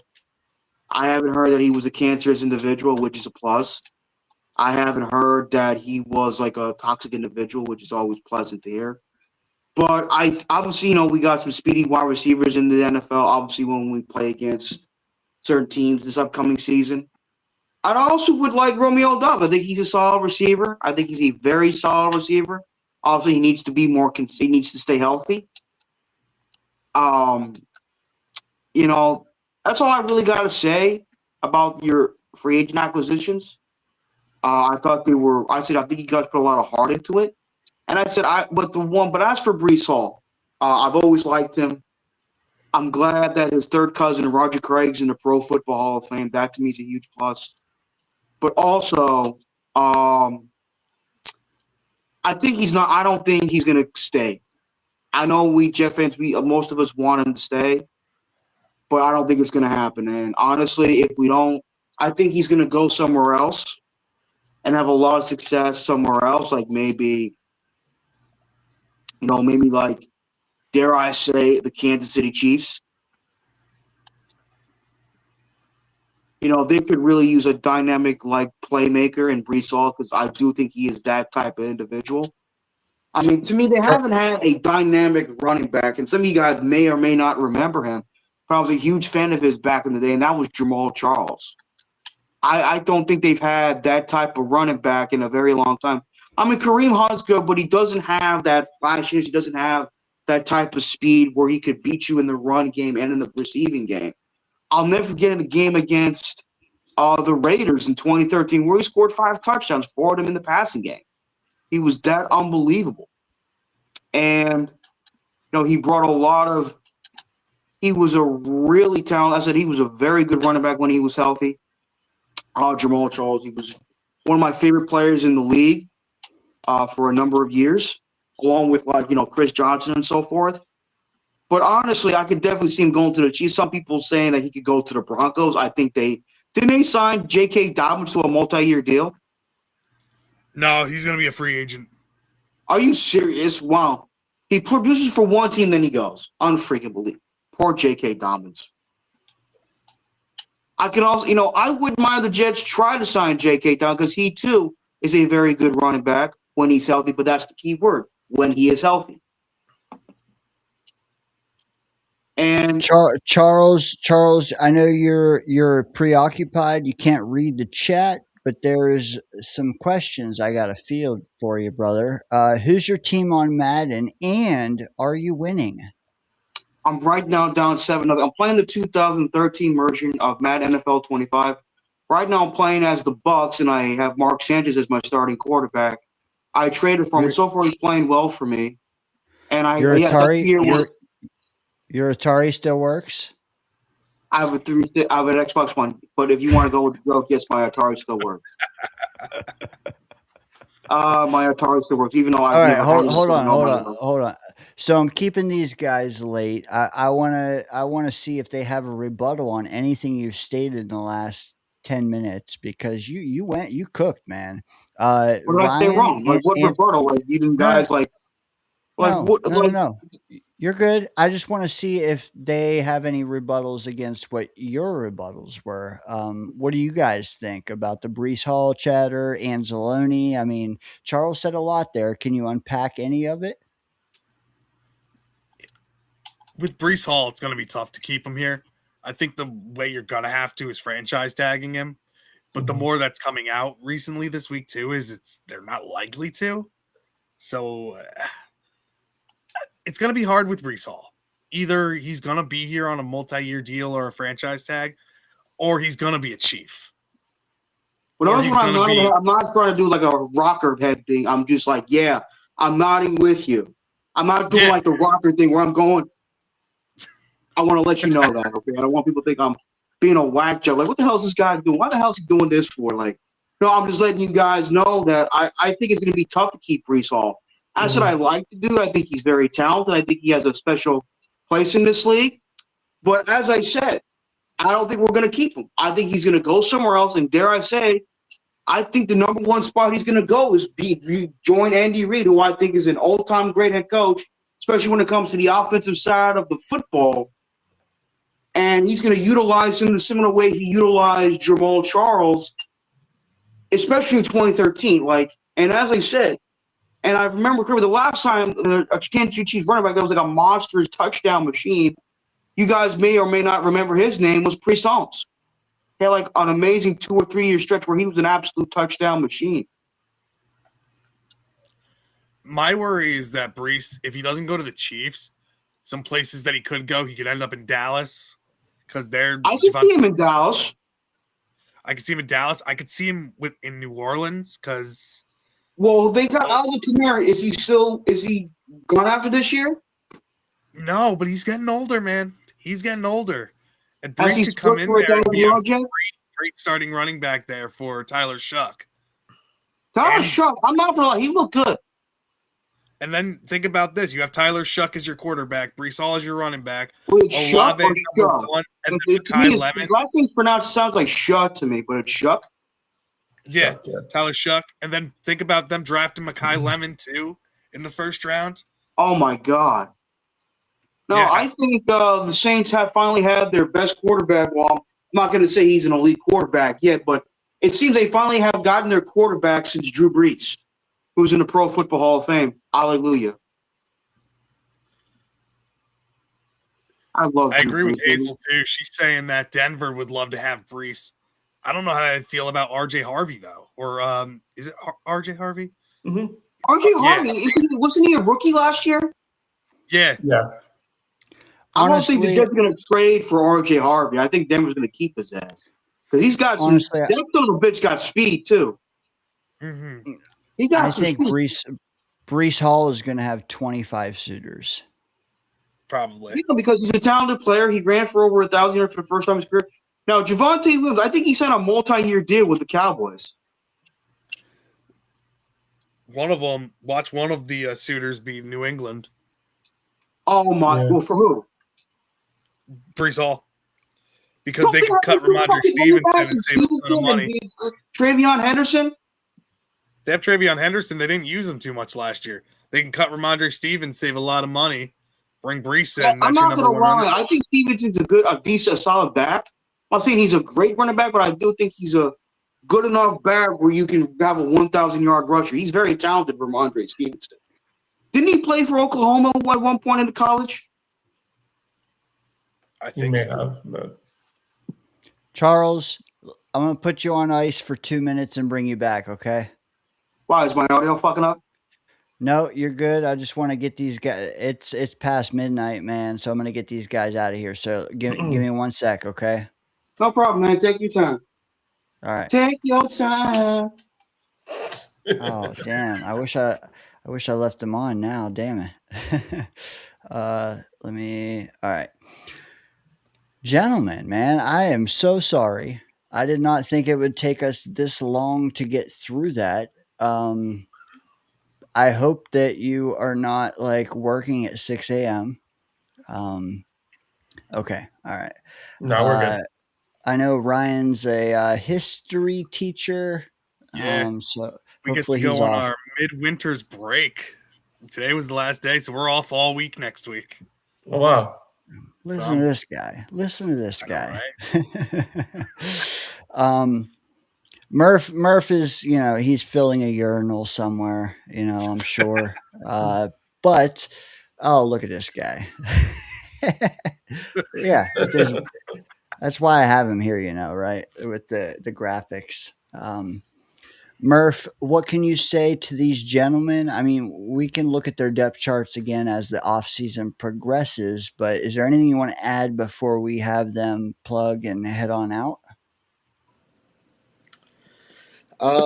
No, honestly, this was a awesome show. This was an awesome segment. Couldn't ask for two better guys that really put the time and effort into it. Guys, I liked what I saw. There was thing. Obviously, I played devil's advocate a lot because I like to do that. Because we got to look at things from all aspects, right? It's never me trying to be negative or anything like that. Really, I liked what I saw. What I saw felt realistic.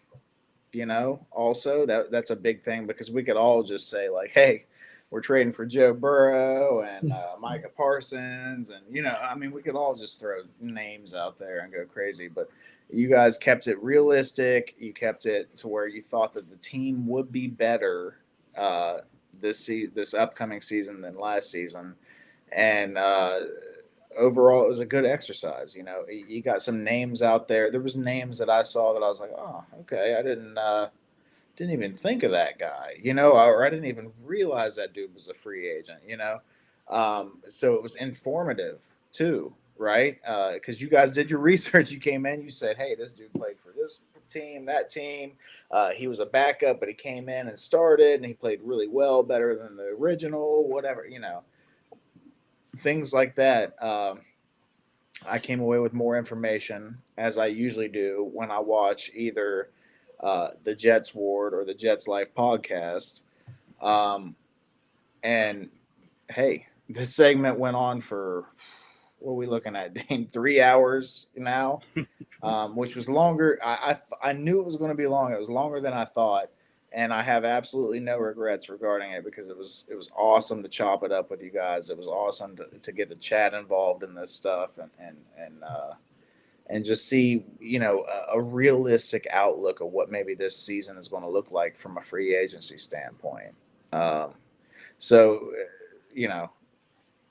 wrapping it up, basically, thank you guys. Thanks for coming on. Thanks for putting the work in for not just your show, but this show. Thank you. That's awesome. And guys and gals in the chat, if you haven't subscribed to the Jets Ward or the Jets Life podcast, please do so. These guys are awesome. They know what they're talking about. You may not always agree with them, and that's fine, but that's what we do this for, is just the discourse, right? The back and forth. And no matter what, we all know that we're probably better choices at GM than the past however many GMs we've had, because like we see things and we're like, duh, that's who you go for, and then they don't. They go for somebody else, and then another team does go for that person, and the next thing you know, it's a stud. Whatever. Anyway, I'm not getting into that. But yeah, anyway, thank you guys for coming on. It was awesome. Excellent show. And can't wait to have you guys on again. Damn, bro. The co-host of the year is back on, baby. I could not say that any better myself, man. Let's hear it, folks. Ryan, Anthony, the chat's already posted some nice comments. Hopefully, you got a couple subscribers out of it, but if not, man, hopefully you got some views and some engagement to make it worthwhile coming here on a Friday night and doing some homework and actually putting together a good production here. Ryan, Anthony, whoever wants to go first, what do you guys have cooking the next? I mean, we got free agency in March, draft in April, big ass months for us. Hopefully, like us, maybe you take a break in June. But yeah, what do you got cooking the next couple months, folks? And when and where can people find you? After you, man, you got this. All righty. Yeah. So, took a little bit of a week off this week, took the kids out to Universal, took them to Epic Universe, but back on full time here, starting next week. We have a Tuesday show. Me and my brother Dom, we do a weekly show, just kind of current events of the Jets, We do an off-season kind of projection type of thing, like we did today with draft included, once a month. And as regular season or as free agency kicks off, draft kicks off, we're going to put up a little more content there, kind of project out forward. Yeah, as you mentioned, Dane, June's usually a slow month for us, so we kind of slow it down there. But you can find me on Twitter at the Jets Life Podcast. Stay on my channel on YouTube at the Jets Life Podcast. Join me up. Leave comments. I'm also on AFC Shakedown Show, where we're kicking that back up around the draft, and then we go weekly on Saturdays at noon during the regular season. Nice. Love it. Love it. And same here, just trying to post as many videos as I can. Lately, I've been talking about potential quarterback options for the New York Jets. So Connor Long actually came up with a fun one that I'm planning on making a video for coming up soon. Continuing off-season stuff, mock drafts coming up. Love doing those. Planning on having some collabs with other Jets content creators. Hopefully you guys can join the show as well on some mock drafts. And yeah, just been trying to post as much as I can with new Jets content stuff coming out every single day. You can find me on the Jets Ward. Follow me on X, Instagram, TikTok. I post all my videos and shorts there as well under the Jets Ward name as well. Appreciate all you guys. Thank you so much for having us on again. This was great. So much fun. Blast. Make sure you guys still hit that like button when you come in here. Subscribe to the channel as well. These guys do awesome work too. Great stuff as always. I love it, guys. I also love chopping it up with you too. For real, for real. Murph, I know does as well. The conversation just flows easily. Thanks for joining us tonight, man. Sorry again about the late night. Have a good weekend without football, which fucking sucks. But hey, learn basket weaving, I guess, right? Thank you so much for having us again. Good night, guys. Yeah, appreciate having you guys on. Good night. Peace.